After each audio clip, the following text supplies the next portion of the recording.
అయినను నేలను వ్రాల్చబడదు. దేవుడు మనకు ఆధారముగా ఉన్నంత కాలము మనకు వచ్చే కొదువేమీ లేదు. దేవుణ్ణి మనం ఆధారముగా పెట్టుకున్నప్పుడు, దేవుడే మనకు ఆధారభూతుడిగా ఉన్నంత వరకు, దేవుడు మనకు యజమానునిగాను పోషకుడుగా ఉన్నంత కాలము మనకు లేమి కలుగదు, లేమి మనం సమీపించదు. ఎప్పుడైతే దేవుణ్ణి కాకుండా మన నీతిని, మన గొప్పతనాన్ని, మన చాతుర్యాన్ని, లేదా మన కండబలం, మన అండబలం, మన ధనబలం మొదలగు వేటినైనా ఒకవేళ ముందు పెట్టుకొని ముందున్న దేవుణ్ణి కాస్త పక్కకు జరిపేసి నా జ్ఞానం, నా తెలివి, నా యొక్క సామర్థ్యత, నా ధనము, నా బలము, నా బంధువర్గం, ఇలాగ ఏదైతే మనం ఒకవేళ ముందు పెట్టుకునే ప్రయత్నం చేసి దేవుని పక్కన పెడతామో ఆనాటి నుండే తిరుగులేని శ్రమలు, తలెత్తుకోలేని పరిస్థితులు, హృదయం భారమైపోవటము, అడుగులు ముందుకు వేయకపోవటము, అన్ని ద్వారాలు ఒకదాని తర్వాత ఒకటి మూసివేయబడే పరిస్థితులు మన జీవితాలకు ఖచ్చితంగా ఎదురవుతాయి.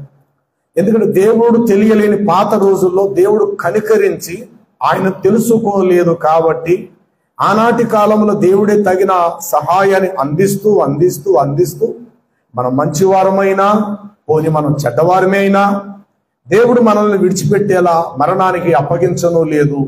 ఆ పాత రోజుల్లో కూడా దేవుడు సహాయం చేస్తూ తగిన సమయం అందు ఆయనను ఎరుగు మనసు, ఆయనను తెలుసుకోగలిగిన మనసు, హృదయాన్ని దేవుడిచ్చి ఆయన ఏనాడైతే మనము ఆయన స్వంత ప్రజలమయ్యామో ఆయనే ప్రధానముగా మనం ముందు పెట్టాలి.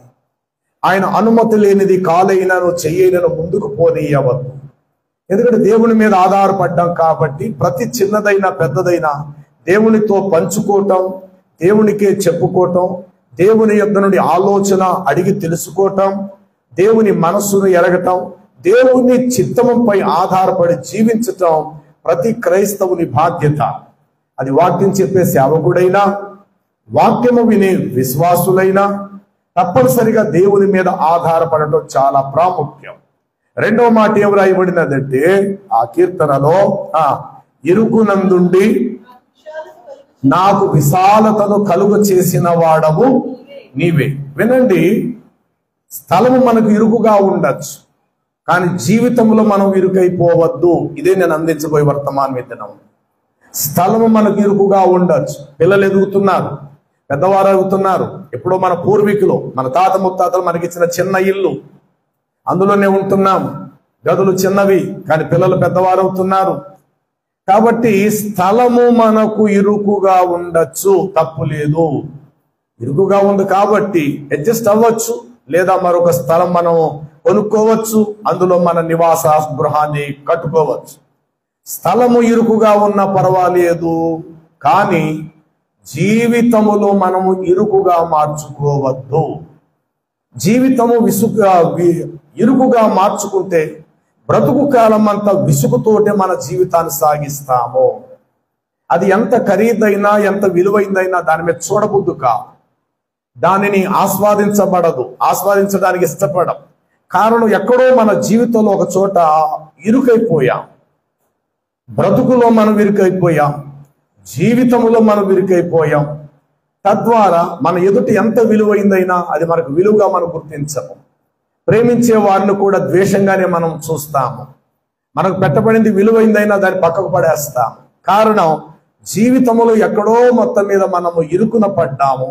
ఆ ఇరుకు ఎంతటి విలువైనవి తెచ్చినా వాటిని కంటితో చూచి నోటుతో రుచి చూడనివ్వదు. కాబట్టి స్థలము ఇరుకుగా ఉండొచ్చు, తప్పు లేదు. 49 యెషయా గ్రంథములో ఒక మాట ఇట్లా వ్రాయబడి ఉంటుంది, 20 వచనము త్వరగా. 49 యెషయా గ్రంథము, ఈ స్థలము మాకు ఇరుకుగా ఉన్నది కాబట్టి ఇంకా మాకు విశాలమైన స్థలమును మాకిమ్మని రాబోయే రోజుల్లో నీ పిల్లలు నీ చెవులలో చెప్పేదరమా. స్థలం బాగా ఇరిగైపోయింది. సంబంధించిన ఆనవాళ్లు మంచి ప్రతి పదానికి కూడా చక్కటి సమాధానాలు బైబిల్లోనే మనకు దొరుకుతాయి. బైబిలే మనకు ప్రశ్న, బైబిలే తిరిగి మనకు సమాధానాన్ని మనకిస్తాది. ఓకేనా? కీర్తన మీరు చదివినటువంటి ఆ భాగములు ఏం రాయబడినది? కింద మాట, ఇరుకునందుండి సరిగా ఇరుకులో నుండి నాకు విశాలతను కలుగ చేసిన వాడవు నీవే. ఆ మాట చివరి వరకు అడుగుతుంటా, మీరు అలాగే చదవాలి, నాకు చెప్పాలి. ఇరుకునందుండి నేను మొరపెట్టగా, లేకపోతే ఇరుకులో నుండి నాకు విశాలతను కలుగ చేసిన వాడవు నీవే.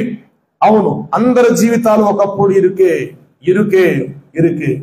ఆ ఇరుకులో నుండి క్రీస్తు అనబడిన విశాలమైన చోటుగా ఆయన మనం తీసుకొచ్చాడు. ఈరోజు మన పాదాలు బండ మీద నిలిపి మన అడుగును స్థిరపరుచున్నట్లు మన జీవితాలకు ఒక దేవుడు ఒక విలువైన విశాలతనిచ్చాడు. ఎలాంటి సమస్య రానివ్వండి, అది హృదయములో మన కృంగదీసేసేగా చోటు ఇయ్యకుండా నా దేవుడు చూసుకుంటాడు. ఈ విషయంలో నా దేవుడికి నేను ప్రార్థిస్తున్నాను, ఈ విషయంలో దేవుడే బాధ్యత వహిస్తాడు, ఇందులో నా తప్పిదం నా పొరపాటు ఏమీ లేదు, నాకు దేవుడు న్యాయకర్త, నా దేవుడే ఈ విషయంలో బాధ్యత వహిస్తాడనేటువంటి ఒక రకమైనటువంటి అతిశయోక్తముగా, పెద్ద దేవుడు, ఖరీదైన దేవుడు, బలమైన దేవుడు, అన్ని చూసుకోగల దేవుడు నా పక్షంగా ఉన్నాడు అని అనుకుని ఆ సమస్యను హృదయంలో పెట్టుకొని మనము కృంగిపోయి నలిగిపోయేవారుగా కాక, మన హృదయాన్ని తాకి మన మనసులో గూడు కట్టుకోవడానికి కూర్చోవడానికి వచ్చిన ప్రతి ఇరుకు సమస్యలో కూడా దేవుడు మనకు విశాలతను మనకిస్తాడు. భయపడక బిడ్డ, ఈ విషయం నేను నీకు ఆలోచన ఇస్తాను, నేను నడిపిస్తాను, మంచి గైడెన్స్ ఇస్తాను, భయపడ అన్నట్టు దేవుడు మనకు ఎప్పటికప్పుడు మన హృదయాన్ని తట్టి విశాలత పరిచేది. ఆ విశాలత ఎప్పుడైతే కలుగుతుందో మనలో మనం నవ్వుకుంటాం, అవును కదా నా దేవుడు నా పక్షంగా ఉన్నాడు కదా, నాకు భయమేలా, నా ప్రభువే ఈ విషయంలో బాధ్యత వహిస్తాడు. ఈ విధంగా ప్రతి విషయంలో కూడా దేవుడు ఆ విధముగా ఇరుకులో పడిపోకుండా అనుదినము మనల్ని విశాలములోకి నడిపించే దేవుడుగా మనకున్నాడు. అయితే ప్రియులారా, కొన్ని సందర్భాల్లో మనంతట మనము ఇరుకులోకి వెళ్ళిపోయే పరిస్థితి వస్తుంది.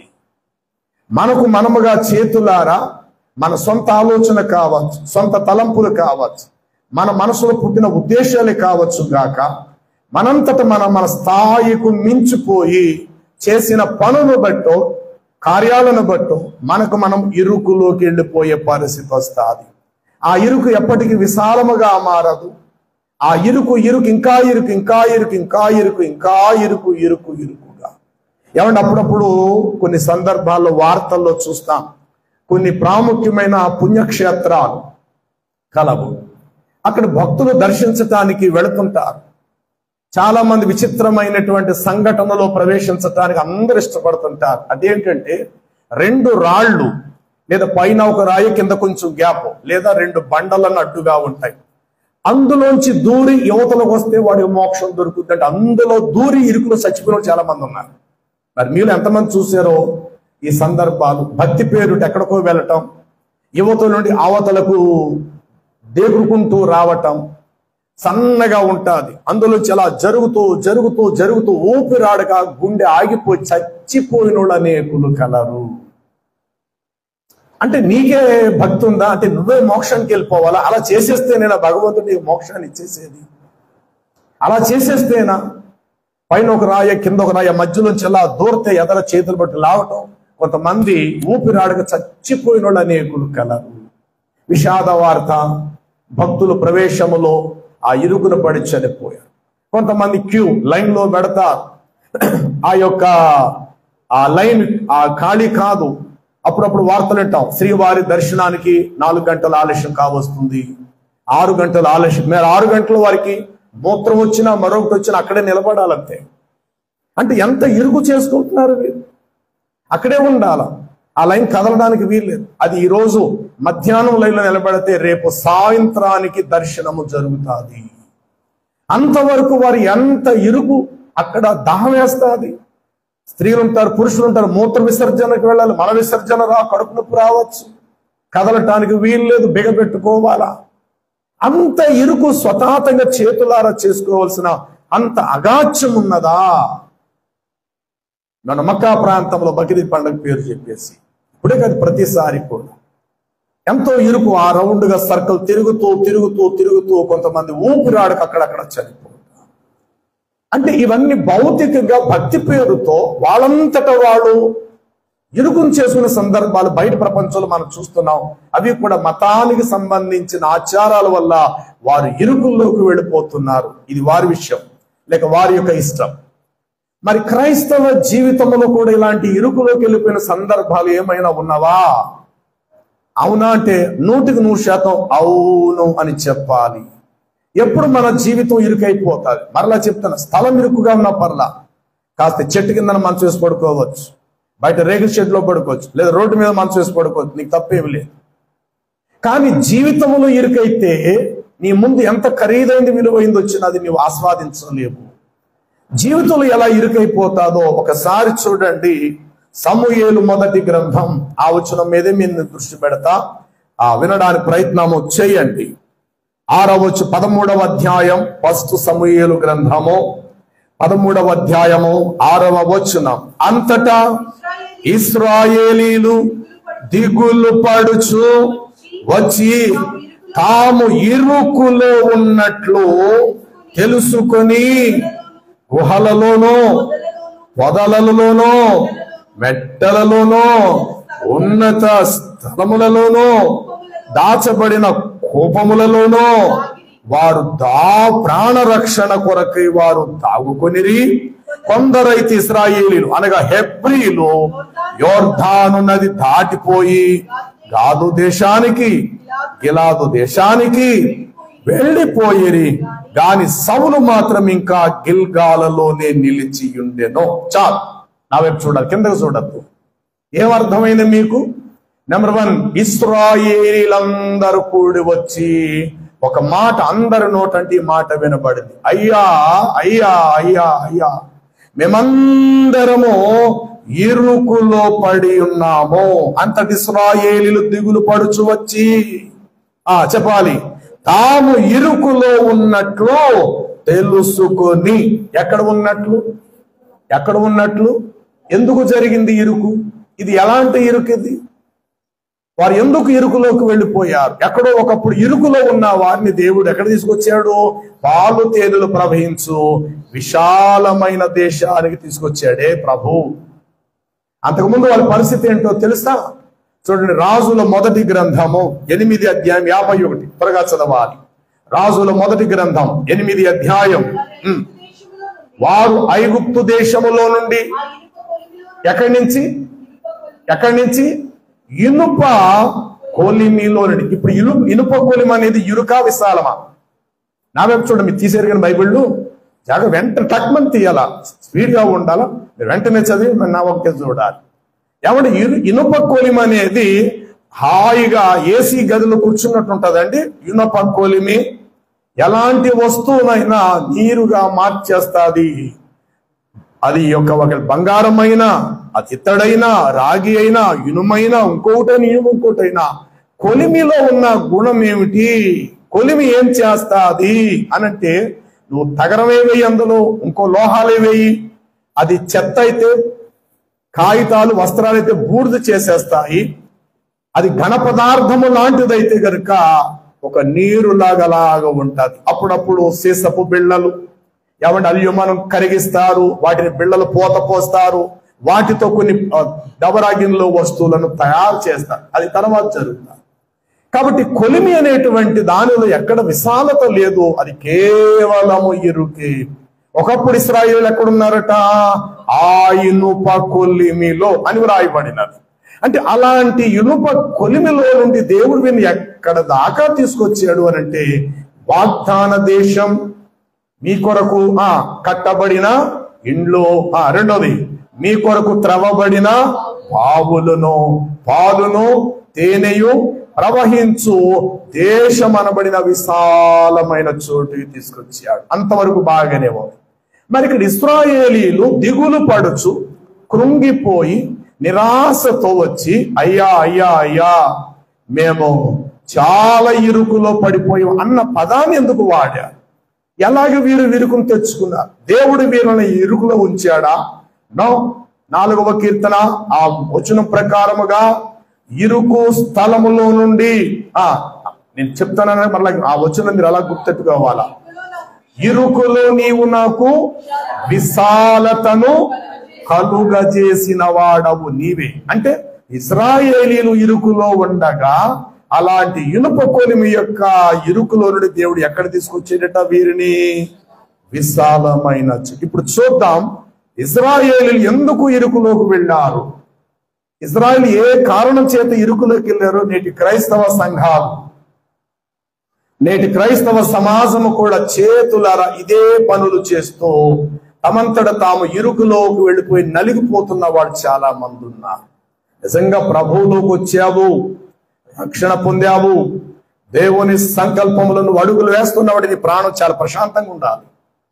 అలా లేదు, ఎప్పుడు దిగులు దిగులు దిగులు దిగులు దిగులు, విచారము, ఎప్పుడు చూసినా కృంగుబాటు. ఎవడి ఆనందముతో నువ్వు కన్నీళ్లు గార్చటం వేరు, దుఃఖంతో నువ్వు ఏడవటం వేరు. దుఃఖంతో ఏడుపు దేవుడికి ఇష్టము లేదు. ఆనందముతో నువ్వు ఆనంద బాష్పాలు కన్నీళ్లు రాల్చాలి. ఆహా, ఎక్కడుండవలసిన నా జీవితాన్ని ఎక్కడ దాకా తీసుకొచ్చేవు నా ప్రభువా అనంటూ ఒక ఆనంద బాష్పాలు. ఉద్యోగం వచ్చిందంటే ఏంటి? ఆనందం.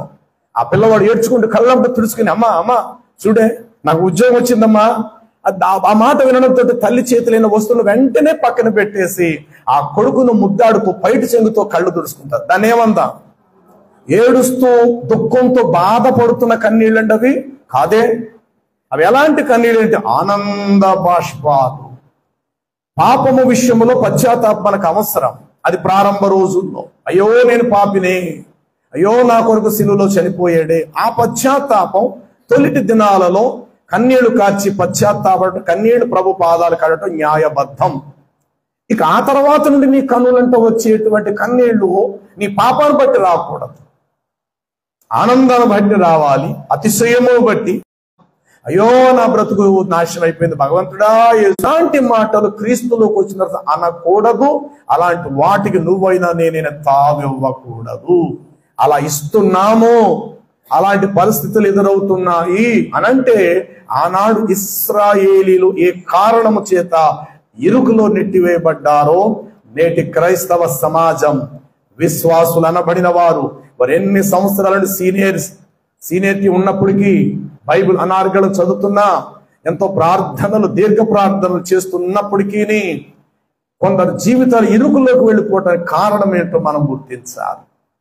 దేవుడు వాస్తవానికి మన జీవితాలను విశాలములో చేర్చువాడు. 31వ కీర్తన గ్రంథములో ఈ మాట ఇట్లా వ్రాయబడి ఉంటాది. చూడండి 8-9 వచనము. నీవు శత్రువుల చేతికి నన్ను చెరపట్టి అప్పగించను లేదు, విశాల స్థలమున నా పాదములు నీవేం చేసితివి?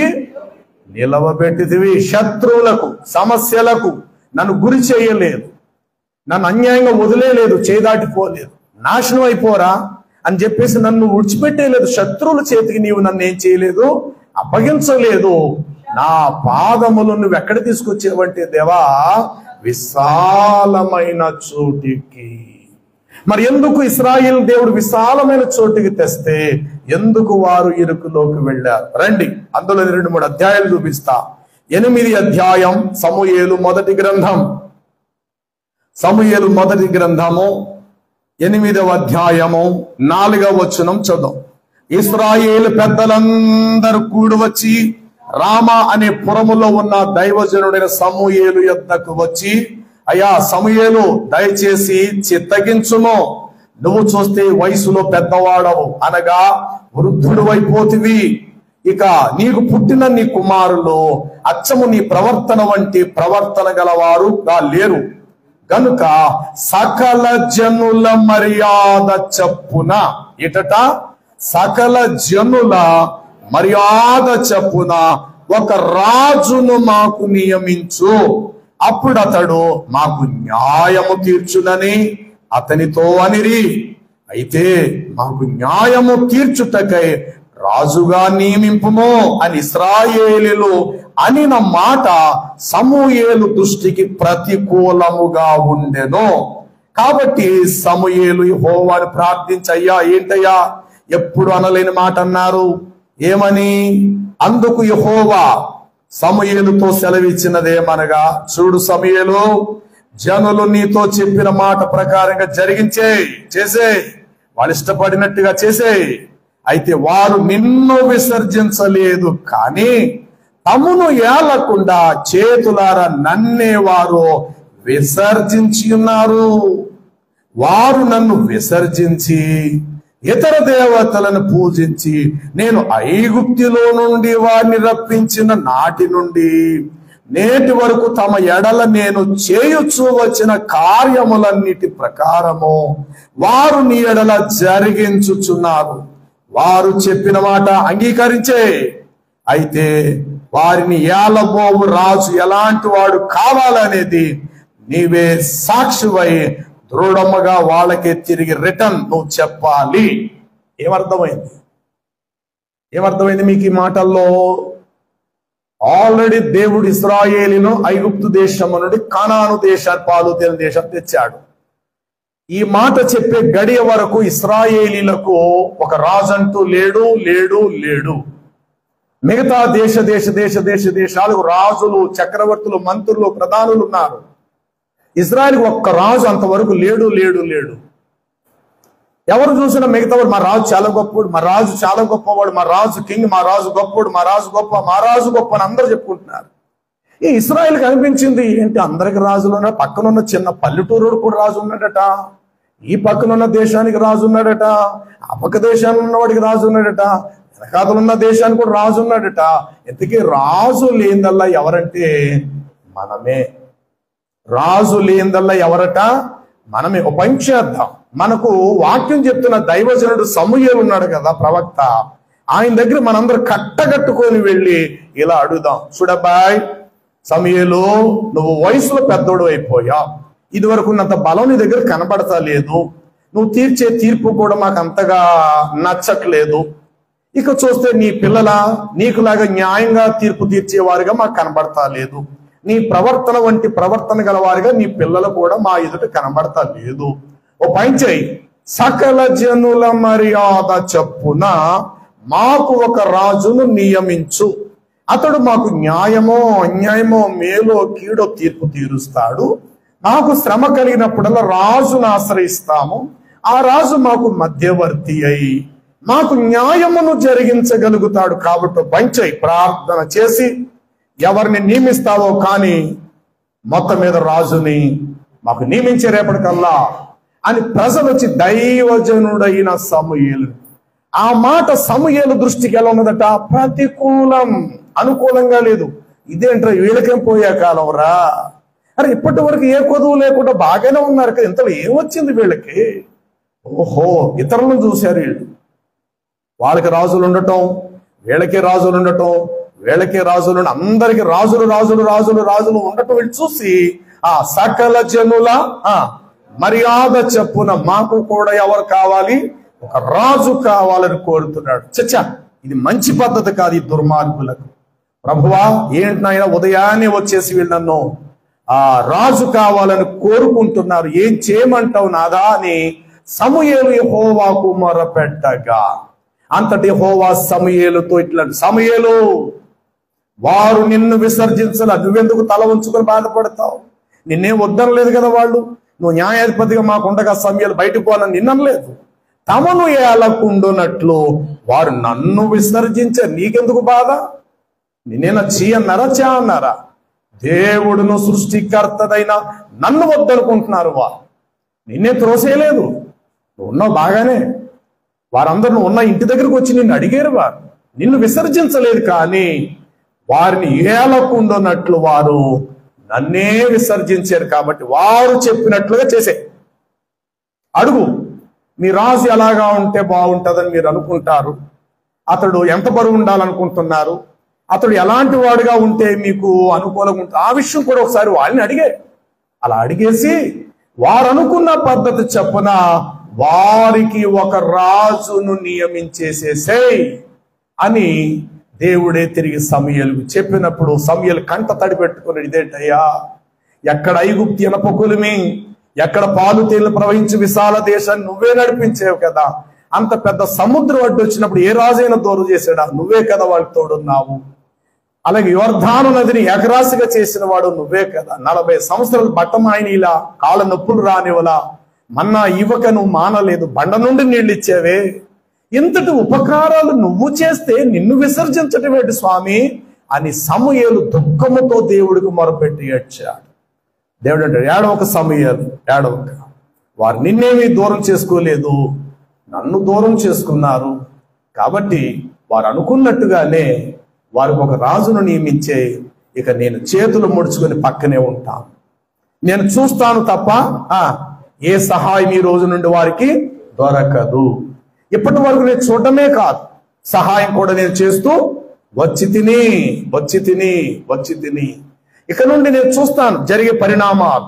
కానీ మాత్రము ఏ సహాయము కొంచెం కూడా వారికి అందకుండా నాకు నేను మౌనముగా ఉంటా. ప్రియులరా, దేవుడు మౌనం అయిపోతే మనం చచ్చిపోతాం.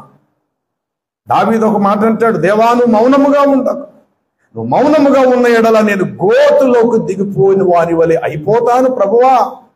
నువ్వు మౌనముగా ఉండకము, నా కన్నీళ్లు చూసి నువ్వు మౌనముగా ఉండకు ప్రభువా అంటాడు. దేవుడు ఎవరి జీవితంలో కూడా దేవుడు మౌనముగా ఉండకూడదు. ప్రతి ఒక్కరి జీవితంలో దేవుడు కార్యరూపము చేసి దాల్చేవాడై ఉండాలి తప్ప దేవుడు నీ విషయంలో నా విషయంలో మౌనంగా ఉన్నాడు అంటే ఏదో పెద్ద నష్టం మన జీవితంలో జరిగిపోబోతుంది అనే మనం గుర్తించాలి. అయితే వినండి, ఇక్కడ ఇశ్రాయేలు ఆ మాట కోరుకొనగా దేవుడైతే దుఃఖపడ్డాడు. ఇంతవరకు నడిపించి ఇంత మేలు చేస్తే నన్ను వద్దని ఒక మానవ మాతృడు వారికి ఎవరు కావాలట? రాజు కావాలి. రాజులకు రాజును ప్రభువులకు ప్రభువైన నేను అక్కర్లేదు. వీళ్ళకి ఎవరు కావాలట? వీళ్ళకి సామాన్యమైన అందరి దేశాల్లో ఉన్న సకల జనుల మర్యాద చెప్పున వారికి రాజు కావాలి. ప్రొసీడ్, నువ్వు అన్నట్టుగా చేశాను. ఆ తర్వాత ఏం జరిగిందో ఒకసారి మనము చూద్దాం రండి. సమూయేలు గ్రంథములోనే 10వ అధ్యాయము, సమూయేలు గ్రంథములోనే ఈ మాట మనము చూడొచ్చు. 10వ అధ్యాయం 17వ వచనము నుండి, తరువాత సమూయేలు మిస్పాకు యెహోవా యొద్దకు జనులందరినీ పిలిపించి ఇశ్రాయేలు తిట్లేనెనో, ఇశ్రాయేలీలు దేవుడైన యెహోవా ఇలాగు సెలవిస్తున్నాడు, నేను ఇశ్రాయేలీన మిమ్మలను ఐగుప్తి దేశము నుండి రప్పించి ఐగుప్తీల యొక్క వశములో నుండి మిమ్మలను బాధ పెట్టిన జనములన్నీ వశములో నుండి విడిపించి అయినను మీ దుర్దశలన్నిటిలోను ఉపద్రవములన్నిటిలో పోగొట్టి మిమ్మల్ని రక్షించిన మీ దేవుణ్ణి మీరు ఇప్పుడు విసర్జించి మీ మీద ఒకని రాజుగా నియమించమని ఆయనను అడిగి ఉన్నారు. కాబట్టి ఇప్పుడు మీ గోత్రముల లెక్క చొప్పున, మీ కుటుంబముల యొక్క లెక్క చొప్పున మీరు యెహోవా సన్నిధిని హాజరు కావాలయ్యను. దగ్గరికి రండి అందరూ కూడా. ఇశ్రాయేలు గోత్రములన్నిటిలో సమూయేలు సమకూర్చగా బెన్యామీను గోత్రమును ఏర్పడేను. బెన్యామీను గోత్రము వారి ఇంటి కూటముల ప్రకారము అతడు సమకూర్చగా మత్రి ఇంటి కూటము ఏర్పడేను. తర్వాత కీషు కుమారుడైన సౌలు ఏర్పడేను. అయితే జనులు అతనిని వెతికినప్పుడు దగ్గరలో అతడు లేకుండగా కనబడకపోయెను. కావున అక్కడి నుండి వారు కొంతమంది వెళ్ళి అక్కడ ఇంకా మనుషుడు మన మధ్యకు రాలేదని అనుకుని ఎదురు చూడగా, తర్వాత యెహోవా యొద్ద విచారణ చేయగా యెహోవా ఇదిగో ఇతడు సామానుల మధ్య దాగి ఉన్నాడు అని సెలవిచ్చాను. అంతటా వారు పరిగెత్తి వెళ్ళి సౌలు ఎక్కడున్నాడో అక్కడ నుండి అతని తోడుకుని వచ్చిరి. అతడు ఈ 12 గోత్రముల జన సమూహములోనికి వచ్చినప్పుడు భుజములు మొదలుకొని పై వరకు అక్కడున్న సమూహం ఇతరుల కంటే అతడు ఎత్తుగలవాడిగా కనబడు. అప్పుడు సమూయేలు జనులలో యెహోవా ఏర్పరచిన వారిని మీరు చూచితిరి, జనులందరిలో అతని వంటి వాడు ఒక్కడు లేడని చెప్పగా, అప్పుడు జనులందరూ బొబ్బలు పెట్టినంతగా రాజా చిరంజీవి అవుదువుగాక అని ఒకరితో ఒకరు కేకలు వేసిరి. చాలు ఏమండి, ఇప్పుడు 10వ అధ్యాయంలోకి వచ్చేసరికి మరలా రెండోసారి మొదలెట్టారు. ఏమయ్యా సమూయేలు ఏం చేసావు చెప్పి చాలా రోజులైందే. మాకెవరు కావాలి? రాజు కావాలని చెప్పాను. చాలా ఆలస్యం. 8వ అధ్యాయంలో చెప్పాను నీకు. 9వ అధ్యాయం గ్యాప్ వచ్చింది. మళ్ళా 10వ అధ్యాయంలో గురించి మిమ్మల్ని అడుగుతున్నాం అని అన్నప్పుడు దేవుడు అన్నాడు, వారు కోరుకునేటువంటి వాడు ఎలాంటి వాడు కావాలో వాడిని అడగండి అన్నప్పుడు అందరు ముఖాలు చూసుకుని అన్నారట, మాకంటే ఎత్తుగా ఉండాలి. నా వైపు చూడాలి. ఎలా ఉండాలట? మాకంటే ఎత్తుగా ఉండాలి, తలకే పెద్దగా ఉండాలి, చేతులు పొడవుగా ఉండాలి, అతడు కళ్ళు గంభీరంగా ఉండాలి, అతను చూడడంతో ఇతర దేశాల రాజులు కూడా వణికిపోవాలయా, అంత ఎత్తుగా ఉండాలి. అంత ఎత్తుగలవాడు మన మధ్యలో ఎవడున్నాడంటే బెన్యామీను గోత్రంలో ఒకడున్నాడు, కీషుకు కుమారుడైన వాడు ఒకడున్నాడు, అతని పేరు సౌలు. అతడు సామాగ్రిలో దాచబడ్డాడు. మీరు వెళ్ళాన్ని తోడుకొని తెచ్చుకోండి. కొందరు వెళ్ళి అక్కడెక్కడో నిద్రపోతున్నవాడినో, కూర్చున్నవాడినో, కాలక్షేపంగా ఆడ ఉన్నవాడినో మొత్తం మీద తీసుకొచ్చేసరికట అతడి భుజములట మిగతా ప్రజల భుజముల కంటే ఎత్తుగాను, భుజములు మొదలుకొని తల వరకు మధ్యలో ఉన్న మెడము చూసారా? గట్టిగా ఉంటే 3 అంగుళాలు, 4 అంగుళాలు, 5 అంగుళాలు ఉంటుంది. ఆడి మెడ అలా కాదు. కొంగవలు అన్ని మెడల కంటే ఎత్తుగల మెడట, పైన తలకాయ.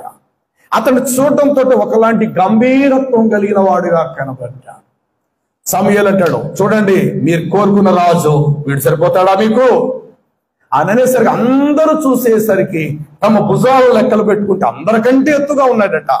వారందరు బొబ్బలు పెట్టినంతగా ఆనందముతో కేకలు వేసి, ఎస్ ఎస్ ఎస్ మాకు సరిపడే రాజు ఇతడే, ఈ రోజు నుండి ఇతన్నే మాకు రాజుగా నియమించేయాలి. ప్రార్థన చేశాడు, దేవా ఇతను కోరుకున్న ప్రొసీడ్, నేనేం ఆలోచించి అని చెప్పే రాజుగా చేసేసే, ఏం పర్వాలా, ఇప్పటి వరకు నేను సహాయపడుతూ వచ్చాను, ఇక నుండి వారిని చూస్తుంటాను తప్ప సహాయం అయితే నేను చేయలేను. ప్రొసీడ్. వారు అడిగారు కదా ఏటట, సకల జనుల మర్యాద చెప్పున మాకెవరు కావాలి? ఏ దేవుడు మీకు రాజుగా సరిపోడా మీకు? 145వ కీర్తన తొలి వచనములో దావీదు ఒక మాట అంటాడు. తొలి మాట స్పీడ్గా చదవండి. రాజు అయిన నా దేవా నేను నిన్ను ఘనపరచేదను. ఏటట అయిపోయింది విషయం. నామకు చూడాలి. ఇంకా రాజు అయిన నా దేవ అంటే రాజు దావీదు అయ్యుండి కూడా ఎవరిని రాజుగా కలిగి ఉన్నాడు? ప్రభువైన దేవుణ్ణే రాజుగా కలిగి ఉన్నాడు. కాబట్టి ఈ మాట వాడాడు, రాజు అయిన నా దేవ, యెహోవా నా కాపరి, కాపరి నా ప్రభువే, యెహోవా నా బలమా, నేను నిన్ను ప్రేమిస్తున్నాను. దేవుడే మన బలము, దేవుడే మన రాజు, దేవుడే మనకు ప్రభువులకు ప్రభు, దేవుడే మనకు బలము, సామర్థ్య, సమస్తము దేవుడు. దీనిని గుర్తించాడు దావీదు. ఎందుకో గుర్తించలేదు ఆనాటి ఇశ్రాయేలు ప్రజలు, అంటే మేలు పొంది కూడా కృతజ్ఞత లేని వారుగా ఉన్నారు. ఎక్కడ రక్షించబడ్డావు? ఎవరి చేతుల మీద రక్షించబడ్డావు? ఎలాంటి దుస్థితిలో ఉన్నప్పుడు వాక్యం మన దగ్గరికి వచ్చింది? ఎలాంటి నిరాశ నిస్పృహ స్థితిలో ఉండగా దేవుని వాక్యం మనం బలపరిచినది? అవెన్నడూ మన జీవితంలో మనం మర్చిపోకూడదు ప్రియులారా. కొంతకాలం బాగున్న తర్వాత ఇతర జనులను చూసి నేను కూడా అలాగే ఉండాలా, సకల జనులు మర్యాద చెప్పున మాకు కూడా ఎవరు కావాలి? ఒక రాజు కావాలి. ఇలాంటి ఉద్దేశాలు ఎవరి జీవితంలో పెట్టుకున్నా చివరికి వారి జీవితం ఇరుకుగా మారిపోతారు. మిగతా మనుషులకు మనుషులు రాజులు ఉన్నారు, కానీ ఇశ్రాయేలుకి మనుషులు కాదు రాజు. దేవుడే వారికి రాజు, దేవుడే వారికి న్యాయాధిపతి, దేవుడే వారికి విమోచనకర్త, రక్షణకర్త. అలాంటి దేవుడు వారికి రాజుగా ఉండటాన్ని బట్టి ఆ రాజును చూసి సముద్రము కూడా ఏమైందంటే ఆనాడు 2 పాయలైపోయింది. ప్రతిరోజు మన్నా కురిసేది ఎవరిని బట్టి? ఈ రాజు అయిన దేవుణ్ణి బట్టి. వస్త్రాలు మాయల, కాళ్ళవాపులు రాల, పాదాలు చెప్పులు అరగల, వాగ్దాన దేశానికి దేవుడు నడిపించాడు. కారణం వీళ్ళ రాజు అయినటువంటి దేవుడు వీరికి ముందుగా నడిచాడు. ఆ రోజులు వీరికి ఏమీ తక్కువ కాలేదండి. శత్రువులు కూడా వీళ్ళు చూసి పారిపోయేవారు. అంతేనండి, ఎప్పుడైతే వీరు మాకు రాజు కావాలి అని అనుకున్నారో స్టార్టింగ్ లో సమస్య స్టార్ట్ అయింది. ఏ సౌలైతే ఎత్తుగా మాకు కావాలి, బాగున్నాడు, వీడే మాకు రాజు కావాలని అనుకున్నారో వాడి కంటే ఎత్తైన గొలియాతు వచ్చి పడిపోయాడు ఇప్పుడు మీదకి శత్రువుగా. సౌలు కంటే ఎత్తుగలవాడు వచ్చేసాడో ఇప్పుడు. సౌలు కంటే ఎత్తుగలవాడైనటువంటి గొలియాతు వారి మీదకి యుద్ధానికి రేగునట్లుగా వాడు వచ్చేశాడు. చూడండి 12వ అధ్యాయము 12వ వచనం, సమూయేలు మొదటి గ్రంథములోని. అయితే అమ్మోనీయుల రాజైన నాహాషు మీ మీదకి వచ్చుట మీరు చూడగానే మీ దేవుడని యెహోవా మీకు రాజై ఉన్నను. ఆయన మాకు అక్కర్లేదు, ఒక మానవ మాత్రుడు మాకు రాజుగా నియమించాలని మీరు నాతో చెప్పితిరే. కాబట్టి మీరు కోరి ఏర్పరచుకున్న రాజు ఇతడే. యెహోవా ఇతననే మీ మీద రాజుగా నియమించి ఉన్నాడు. మీరు యెహోవా యందు భయభక్తులు కలిగి ఆయన మాటలు విని ఆయనను సేవించి ఆయన ఆజ్ఞలను భంగము చేయక మీరును మిమ్మల్ని ఏలు రాజును మీ దేవుడైన యెహోవాను అనుసరించిన ఎడల మీకు క్షేమము కలుగును.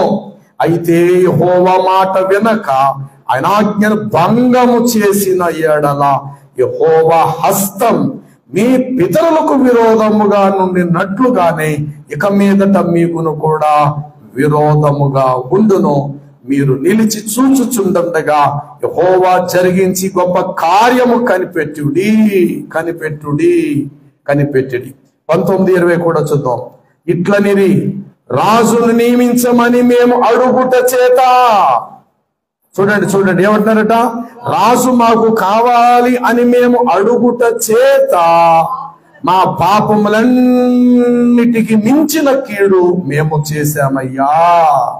బుద్ధి తక్కువై కావాలని కోరుకున్నాం. కాబట్టి మేమిప్పుడు మరణము కాకుండా నీ దాసులమైన మా కొరకు నీ దేవుడైన యెహోవాకు ప్రార్థించుము అని వేడుకొనిరి. ఇప్పుడు జ్ఞానం కలిగింది వీళ్ళకి ఈ వచనాల ద్వారా. ఏమన్నాడు సమూయేలు, రాజు కావాలి మీ కోరు సంకలు కొట్టుకున్నారు కదా, ఇది వచ్చాడు కదా, చెప్పుకోండి మీ బాధలు నాయనతోటి, మీకేం కష్టాలు చెప్పండి, నేను తీరుతాడు ఆ పెద్ద మనిషి. వెళ్ళండి ఆయనతో చెప్పుకోండి. దేవుడు వద్దన్నారు, దేవుడితో మాకు పని లేదన్నారు, భుజాలు ఎత్తుగలవాడు కావాలన్నారు, మెడెత్తుగలవాడు కావాలని కోరుకున్నారు కదా. వెళ్ళండి ఆయన దగ్గరికి వెళ్ళి ఎలాంటి రాజు కావాలి మీరు అనుకున్న అలాంటి రాజు మీకు దొరికాడు కాబట్టి మీ బాధ, మీ కష్టం, మీ దుఃఖం అంతా వెళ్ళి మీరు రాజుతో చెప్పుకుంటారా అన్నాడు ఆ దైవజనుడైన సమూయేలు. అప్పుడు సమూయేలుతో వీళ్ళు అంటున్న మాట ఎలా ఉందో తెలుసా? 19వ వచనం చూడండి. అక్కడ ఏమన్నారు? అక్కడ వాళ్ళు సమూయేలు తిట్లని రాజును మాకు నియమించమని మేము నిజంగానే నిన్ను అడుగుట చేత మా పాపములన్నిటికి మించిన కీడు మేము చేశాము. మీకేమర్థమైందండి ఈ మాటను బట్టి? పశ్చాత్తాపడుతున్నారు. సుఖమేంటి? పెద్దలు అంటారు, చేతులు కాలిన తర్వాత ఆకులు పట్టుకొని ప్రయోజనం. దేవుని సన్నిధిని అలక్ష్యముగా, దేవుని సన్నిధి నిర్లక్ష్య వైఖరిగా, అది నేనైనా మీరైనా ఎవరమైనా ఉన్నప్పుడు తగిన శాస్తి, తగిన ధనము కూడా చేతులారా ఖర్చు అయిపోతారు ప్రియులారా. కొంతమంది ప్రార్థన అవ్వడంతో నేరుగా వారింటికి వెళ్ళరు. అందరన్ని కాదు సుమా, అందరూ ఒక్కరైనా ఇద్దరైనా కావచ్చు, వారికి డబ్బులుంటే ఉండవచ్చు. జల్సాగా పిల్లలతో హోటల్కి వెళ్ళి భోజనం చేస్తారు. ప్రార్థన అవ్వడంతో సండే కదా ఇవాళ హాలిడే, అరే ఇక్కడ నువ్వు ఏ వాక్యం వింటున్నావు, ఇంటికి వెళ్ళి దాన్ని ఎట్లా నువ్వు నెమరు వేసుకోవాలి, ఎంతో భయభక్తులతో వాక్యం విన్నావు, దేవుడి వారమంతా మరి నువ్వు చెదిరిపోకుండా వాక్యం అనే పదార్థం తెచ్చి నీ హృదయంలో పెట్టాడే, అది పాడైపోకుండా చెదిరిపోకుండా పదార్థముతో ఇంటికి వెళ్ళి మోకరించి మరలా దేవాని దాసుని ముఖాంతరము నుండి దిన నాతో ఈ మాట మాట్లాడావు కదా ప్రభువా, నీకు స్తోత్రాలని చెప్పి ఇంటికి వెళ్ళి నెమరు వేసుకుంటే నువ్వు చాలా ధన్యుడవు, నువ్వు ధన్యురాడవు. కొందరు అలా చేయాలి. ఇక్కడనే కాదు కాక కొన్ని ప్రాంతాల్లో సండే కొన్ని చర్చెస్ ఎలా ఉంటుంది, 7 గంటలకే ప్రార్థన, 8:30 క్లోజ్, 8:30 అయిపోతుంది. అంతే కారులో వచ్చినాడు కారులో, బళ్ళ మీద వచ్చినాడు బళ్ళ మీద, డాడీ ఎక్కడ వెళ్ళిపోదాం, ఇవాళ కొత్తగా హోటల్ పెట్టారట ఎక్కడో మన రాజానగరం ఆవతలట, వెళ్ళిపోతాం, కారులో వెళ్ళిపోతారు బళ్ళు. అసలు ఎందుకోసం మీరు మందిరానికి వస్తున్నారు వీళ్ళు? ఏ వాక్యం విని దాని చేత తమ జీవితాలు ఏ విధంగా సరిచేసుకోవడం, కానీ కొంత కూడా ఇంగిత జ్ఞానం. ప్రార్థన అవ్వడంతో బళ్ళు ఉన్న వాళ్ళు బళ్ళు, కార్లు ఉన్న వాళ్ళు కార్లు, దూర ప్రాంతాలకు వెళ్ళిపోవటం. ఆదివారం ప్రార్థనకు వస్తారు, వెంటనే మళ్ళీ సముద్రం బీచ్కి వెళ్ళిపోతే బాగుంటుంది, ఉప్పడి వెళ్ళిపోదామా సరదాగా వెళ్ళిపోతాం. ఏమంటే ప్రభువులోకి వచ్చినంత సంతోషం నీకు కావాలి తప్ప లోకస్తుల వలె సరదాలు మనకు ఉండద్దు. మన దేవుడు సరదాకి దేవుడు కాదు, మన దేవుడు సంతోషానికి దేవుడు ఆయన, ఆనందానికి దేవుడు ఆయన, సమాధానానికి కర్త దేవుడు అయి ఉన్నాడు. నీ చిలిపి చేష్టలకు, నీ కుర్రతనానికి, నీ అజ్ఞానానికి దేవుడు ఎప్పుడూ దేవుడుగా ఉంటాడు. వయసు పెరిగే కొలది జ్ఞానం పెరగాలి. వయసుకు తగ్గట్టు జీవితంలో మనం మాట్లాడాలి. వయసుకు తగ్గట్టుగానే మనము జీవితంలో అడుగులు వేయాలి. వచ్చేది దేవుని సన్నిధి. నువ్వు హాస్పిటల్కి వెళ్ళి రాలేదు, ఇక్కడికి నువ్వు దేవుని సన్నిధికి వచ్చి. కొందరు వారాలు తరబడి, రోజులు తరబడి, నెలల తరబడి హాస్పిటల్లో ఉంటున్నారే, వాళ్ళతో పోల్చుకుంటే మనం ఎంత భాగ్యవంతులు. నీ భర్త కష్టపడిన రూపాయి వ్యర్థం కాకుండా, లేక నువ్వు కష్టపడిన రూపాయి వ్యర్థం కాకుండా, నువ్వు కష్టపడిన సొమ్ము నువ్వు ఇంటికే తెచ్చుకుంటున్నావు, రేపటి దినం తినటానికి దాన్ని ఉపయోగించుకుంటున్నావు. నువ్వు ఎంత ధన్యుడు, ఎంత ధన్యురాలు. అంతే తప్ప సార్ ఒక 10,000 కావాలి సార్ ఒక 25,000 కావాలి సార్, అసలు బాగలేదు, మా ఆయనకి బాగలేదు సార్. అండ్ ఆ పరిస్థితుల్లోకి దేవుని బిడ్డలు మనం రావటం న్యాయమా? దైవ బిడ్డగా సాక్షిస్తున్నా, ఈ రోజు వరకు సంఘస్థులు ఎప్పుడు ఒక్క రూపాయి అడిగిన ఆనవాళ్ళు ఈ రోజు వరకు నా 35 సంవత్సరాలు లేదు. ఎందుకు రావాలి? నిన్ను పిలిచిన దేవుడు నమ్మదగిన వాడు. నేను పిలిచిన దేవుడు ఇంకా ఇతరులు కష్ట స్థితిలో ఉన్నప్పుడు, ఆర్థిక స్థితిలో ఉన్నప్పుడు నా అంతటి నేను సహాయం చేసిన ఆనవాళ్ళు ఈ క్షణం వరకు కూడా ఉంది. నా ద్వారా ఇంకా అనేక మేలు పొందిన వారు, లేకపోతే కష్టకాలంలో చేచాచి అడిగిన వారు చాలా మంది ఉన్నారు మన సంఘములోనే. అది ఏ సంఘమైనా కావచ్చు. కానీ వారి నుండి స్వలాభాన్ని ఈ రోజు వరకు ఒక్క రూపాయి ఆశించిన స్థితి ఒక దైవజనుడికి 30 సంవత్సరాలు ఈ రోజు వరకు నా దగ్గర లేదు. ఇక మీద నేను చెప్పలా. కానీ ఇదే స్థితిలో ఉంటే కనుక ఎవరికి తల వంచవలసిన పని లేదంతే. నమ్మదగిన దేవుడు గొప్పవాడు ప్రియులారా. కానీ ఇక్కడ జరిగిన విషయం కొందరు జీవితాల్లో మనం చూస్తాం, వారి కష్టార్జితం నేలపాలు అవుతారు. కారణం, దేవుని సన్నిధికి వచ్చేవన్నిటి ఆ స్పర్శ ఉనికిని గుర్తించకుండా ప్రార్థన అయిపోవడంతో ఏదో చెరసాలోని జైల్లోంచి బయటికి వెళ్ళిపోయి బాబోయ్ అని అన్నంతగా విశాల చోటికి వెళ్ళిపోవాలని, పెద్ద పెద్ద హోటల్స్కి వెళ్ళిపోవాలని, ఖరీదైన తిండి తినాలని, ఇలాంటి అభిలాషతో చాలా మంది ఇతరుల వలె వారు అలా ప్రవర్తించడానికి వారు అడుగులు ముందుకేస్తారు. ఇది దైవ బిడ్డలు కాదు, మీకైనా నాకైనా న్యాయం కాదు. చాలా సందర్భాలు చెప్పా. Madras central university, central church అంటారు, సెంట్రల్ బ్యాప్టిస్ట్ చర్చ్, సరిగ్గా 11:30కి ప్రార్థన అయిపోయినది. అక్కడ నన్ను మీటింగ్స్ కి తీసుకెళ్ళినటువంటి ఆ కన్వీనర్ ప్రార్థన అయిన తర్వాత అన్నారు, అయ్యా ఇక్కడ పెద్ద చెన్నై మెడ్రాస్ లో ఖరీదైనటువంటి పెద్ద రెస్టారెంట్ ఉంది, ఒక ప్లేట్ మీల్స్ వచ్చేసి 2,500 రూపాయలు, చాలా ఖరీదైన భోజనం. ఇతరులు ఎవరైనా ఈ చెన్నై మెరీనా బీచ్ కి వచ్చిన వాళ్ళందరూ కూడా అక్కడికే వెళతారు భోజనాలు చేయడానికి. మిమ్మల్ని అక్కడ తీసుకెళ్తున్నా పాస్టర్ గారు అన్నారు. అప్పటికి 11:30 అయింది. నేను ఎంక్వైరీ చేశాను, లేమన్ ఇవాంజికల్ ఫెలోషిప్ ఇంకా ఎంతవరకు అది నడుస్తుంది అంటే 12:30 వరకు ఉంటుందని సంగతి నాకు తెలుసు. నేను చెప్పాను, దయచేసి నన్ను ఏ హోటల్కి తీసుకెళ్ళదు బ్రదర్, ఎల్ఎఫ్ చర్చికి తీసుకొని వెళ్ళండి, అక్కడికి వెళ్ళి ప్రార్థన చేసుకోవాలా, ఎప్పుడో వచ్చా మరలా నేను వెళ్ళాలి, అక్కడికి ప్రార్థన చేయాలంటే ఇప్పుడు అవసరం అంటారా పాస్టర్? లేదు, నేను వెళ్ళి కాసేపటి కూర్చొని వాక్యం వినాలి. నేను ఇప్పుడు వెళ్ళి అక్కడికి వెళ్ళి నేను వాక్యం వినాలా, అందరితో పాటు నేను కానుక వేయాలా, అందరితో నేను కలిసి ప్రార్థన చేయాలంటే ఇక పాస్కి ఇటు వెళ్ళవలసినటువంటి ఆ యొక్క కన్వీనర్ గారు ఎల్ఎఫ్ చర్చి తీసుకొని వెళ్ళా. ఇక చివరి వర్తమానం అవుతూ ఉన్నది. పరుగున వెళ్ళిపోయి కింద మోకరించి మొత్తం చర్చ్ అంతా రద్దీగా ఉంది. పొలోమని వేల సంఖ్యలో ప్రజలు ఆ గడప దగ్గర చెప్పులు అనేకం కాదు బైబిల్ పట్టుకొని పరుగున వెళ్ళిపోయి ఆ గడప దగ్గర మోకరించి కన్నీటితో, ప్రభువా ఇక్కడ దైవజనుల వాక్యం ద్వారా నేను రక్షించబడ్డా. జో గారు, దానియేలయ్య గారు, ఎల్ఎఫ్ దాని యొక్క దాని పోషణకర్తలుగా దేవుడు వారిని ఏర్పరచుకున్నారు. ఈరోజు ప్రపంచంలో అనేక దేశాలు ఎల్ఎఫ్ చర్చెస్ ఉన్నాయి. వెళ్ళడంతో అక్కడ మోకరించి ప్రార్థన చేశా. ఇలా ఒక కానుకల పాట, వెళ్ళిన పావుగంట కానుకల పాట గబగబ అందరికంటే ముందుగా వెళ్ళి కానుక కన్నీటితో నేను అర్పించి, స్తుతులు కృతజ్ఞతతో అర్పించి, ఆ తర్వాత అక్కడ దైవజనుడు అందరికి ఒకే ప్రార్థన, మనిషి చేయ ప్రార్థన, అందరు తల వంచాలి, ఒకే ప్రార్థనతో వెళ్ళిపోవాలి సమాధానంతో. సరే ప్రార్థన అయింది. అప్పుడు నేను బయటకు వచ్చా, రమారమి 12:30 దాటిపోయింది. అప్పుడు అడిగా, బ్రదర్ చెప్పండి ఇప్పుడు ఎక్కడికి వెళదాం అని నేను అడుగుతున్నా.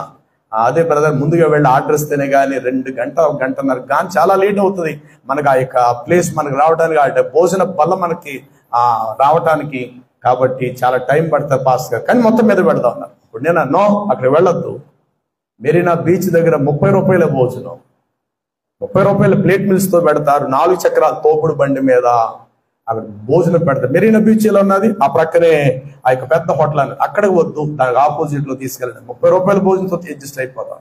ఇదేంటి పాస్ గారు, మీరు మా గెస్ట్, మీరు పెద్దలు మా మధ్యకి వచ్చారు కాబట్టి మీరు ఇచ్చే ఖరీదైన ఆతిథ్యం మీరు తినాలి బ్రదర్ అన్నారు. వద్దు బ్రదర్, దయచేసి సామాన్యమైన భోజనమే తిందామని 2 ప్లేట్లు ఇంత అన్నం పెట్టారు, ఒక చేపల పులుసు వేసి కొంచెం భోజనం, ఒక్కొక్కరు 2 ప్లేట్లు, మనిషికి 60 రూపాయలు అయ్యింది. ఆ రోజు అతనికి కావాల్సిన డబ్బులు 10,000 రూపాయలు. నేను అన్నాను, దయచేసి బ్రదర్ ఇంత ఖర్చులు ఎప్పుడు పెట్టకండి, కడుపుకు ఆ మాత్రం భోజనం మనం సరిపోతుంది, రుచుల మీద మనం పరుగులు ఎత్తవద్దు. ఎందుకంటే ఈ మాట ఇంత ధైర్యంగా నేను ఎందుకు చెప్తున్నానంటే, నా జీవితంలో నేను వాటిని అన్వయించుకోగలిగాను, అలా చేయటానికే నేను ఇష్టపడ్డాను కాబట్టి ధైర్యంగా ఇప్పుడు నేను చెప్పగలను. చేతికి వచ్చే డబ్బులు తక్కువ, బయటికి వెళ్ళి హోటల్లో ఖర్చులు పెట్టడం ఎక్కువైతే ప్రియుల ఎవరో చేసుకుంటారు, అది వారు చేసుకునేవాడు, నీకు వద్దు. నువ్వు దైవ బిడ్డవు అంతే, నువ్వైనా నేనైనా దైవ బిడ్డను. వచ్చిన ప్రతి రూపాయి విలువైంది విలువైంది విలువైంది. ఏ రూపాయిని నువ్వు నిర్లక్ష్యపరుస్తావో అదే రూపాయి కూడా కష్టకాలంలో పాకులాడతాం మనం. ఆ రోజు చేతికి రూపాయి కూడా మనకు దొరకదు. ఈ రోజు ఒక రూపాయిని నువ్వు నిర్లక్ష్యపరిస్తే నీ కష్టార్జితాన్ని చాలా మంది అంటారు, వీడు పిసిని కొట్టోడు అంటారు. నేనంటాను, పిసినితనం వేరు, పొదుపు వేరు. చెప్పండి, పిసినితనం వేరు, పొదుపులో జాగ్రత్త ఉంటుంది. కీడును గుర్తించు. ఏమరి పడిన రోజు బిడ్డలకు ఒంట్లో బాగోపోవచ్చు, ఎవరిని అడగకూడదు. ఈ రూపాయి డబ్బులతో నా బిడ్డకి వైద్యం చేయొచ్చు అని చెప్పి 1 రూపాయి వెనకేసుకో. రేపన్న రోజు నీ భర్తకి గాయం అవ్వచ్చు, 4 రోజులు పనికి వెళ్ళాడు, 4,000 రూపాయలు ఇంటికి రాదు. అదే సమయంలో ఇంటి అద్దె గలవాడు వచ్చి ఇంటిని అడుగుతాడు. కాబట్టి ఈ రూపాయి నేను వ్యర్థంగా ఖర్చు పెట్టే కంటే ఏ రోజు నా భర్త ఒంట్లో బాగోపోతే ఈ డబ్బులతో నేను నా ఇంటిని పోషించుకుంటా అని చెప్పి 1 రూపాయి నువ్వు వెనకేసుకో. జ్ఞానవంతురాలు తన ఇల్లును కట్టుకుంటాది. అంతే తప్ప వచ్చిన డబ్బులు సాయంకాలం ఇంకా జేబు 1 రూపాయి లేకుండా హోటల్కి వెళ్ళిపోవటం, ఖరీదైన భోజనాలు తినటం అనేటువంటిది అసలు దేవుడు ఇష్టపడని కార్యాలు. ప్రార్థన అవ్వడంతో నువ్వు ఇంటికి వెళ్ళిపో. లేదు నీ బంధువులకు సువార్త ఏమైనా చెప్పాలని కూడా ఆశతో వెళ్ళు. ఇక్కడ విన్న 4 మాటలు వాళ్ళు చెప్పి వాళ్ళని కాస్త ప్రభువులో బలపరిచి మరలా వచ్చి ఆదివారం వారిని దేవుని యొద్దకు నడిపించే ఆసక్తి పరురాలు అయితే వారి మధ్యకు వెళ్ళి నువ్వు దేవుని మాటలు చెప్పు. లేదా మౌనంగా నీ ఇంటికి నువ్వు వెళ్ళిపో, వండుకో, శుభ్రంగా ఉన్న దాంతో నీవు నీ కుటుంబం తినాలి. ఇది దేవుని బిడ్డలు ఉండవలసిన మంచి లక్ష్యం. ఏం కోరుకున్నారటండి వీళ్ళు? సకల జనుల మర్యాద చెప్పున మాకెవరు కావాలి?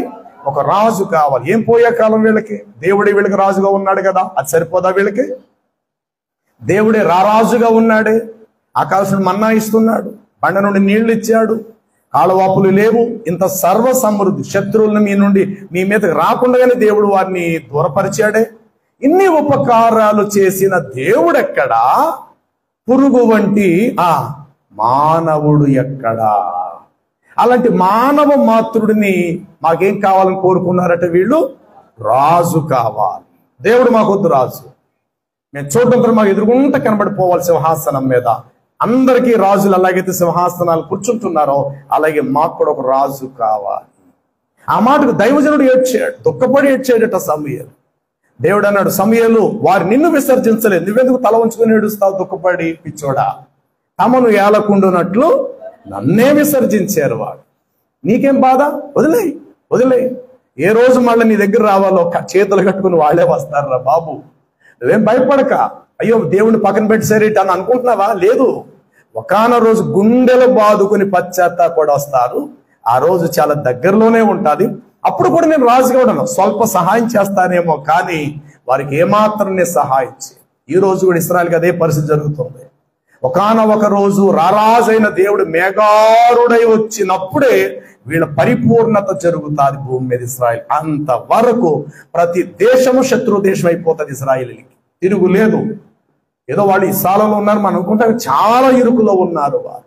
ఒక దేశం కోపం తగ్గించుకుని రెండో దేశం రెడీ అవుతుంది, రెండో దేశం కోపం తగ్గించుకుని విరామిస్తే ఇంకొక దేశం లేస్తున్నది. ఇప్పుడు అలా ఒక్క దేశం ఎన్ని దేశాలతో యుద్ధాలు చేయాలండి?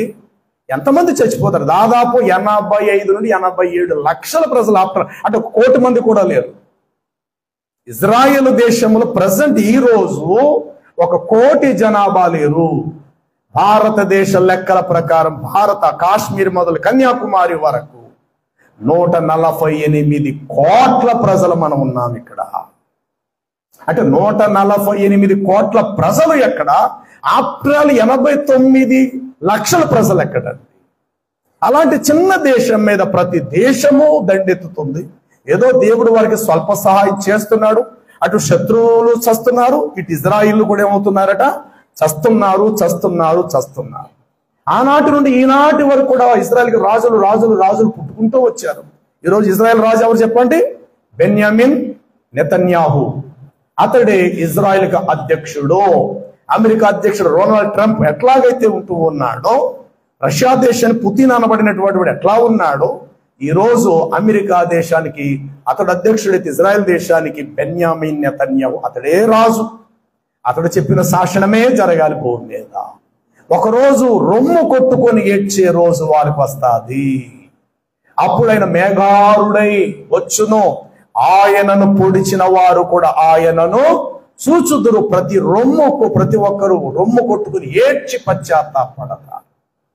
ఆ రోజు నుండి మళ్ళీ ఈ రోజు వరకు నేను రాజుగా ఉంటానని కోరుకోలేదు. భూమి ఆకాశాలు అంతమయ్యే రోజు మాత్రం సర్వమానవ కోటికి ఆయన రాజు అయి ఉంటాడు. యెహోవా, నీవు సమస్త భూమికి మహారాజు అయి ఉన్నావన్న ప్రవచనము అతి త్వరలో నెరవేర్చబడతాది. ఇజ్రాయెల్ ప్రజలు చేంజ్ చేసిరి. 19వ వచనము, ఇట్లని ఏడ్చి ప్రార్థన చేసిరి. ఏమని సమూయేలు తిట్లనిరి, అయ్యా రాజును నియమించమని మేము అడుగుట చేత నిజంగానే మా పాపములన్నిటికి మించిన కీడు మేము చేతులారా చేసుకుంటుంది. కాబట్టి మేము మరణము కాకుండా నీ దాసులమైన మా కొరకు నీ దేవుడైన యెహోవా, అంటే నీ దేవుడు, మన దేవుడు కూడా కాదు అంటే ఆ మాట అనడానికి అర్హతలు కోల్పోయారు. మన దేవుడు అనే మాట వాడలేదు. అయ్యా నీ దేవుడు ప్రార్థన చేయవయ్యా, నీ దేవుడికి మొరపెట్టి మాకు విడుదల కావాలని నీ దేవుడిని వేడుకోవయ్యా అని అంతటి స్థితికి దిగజార్చబడ్డారు.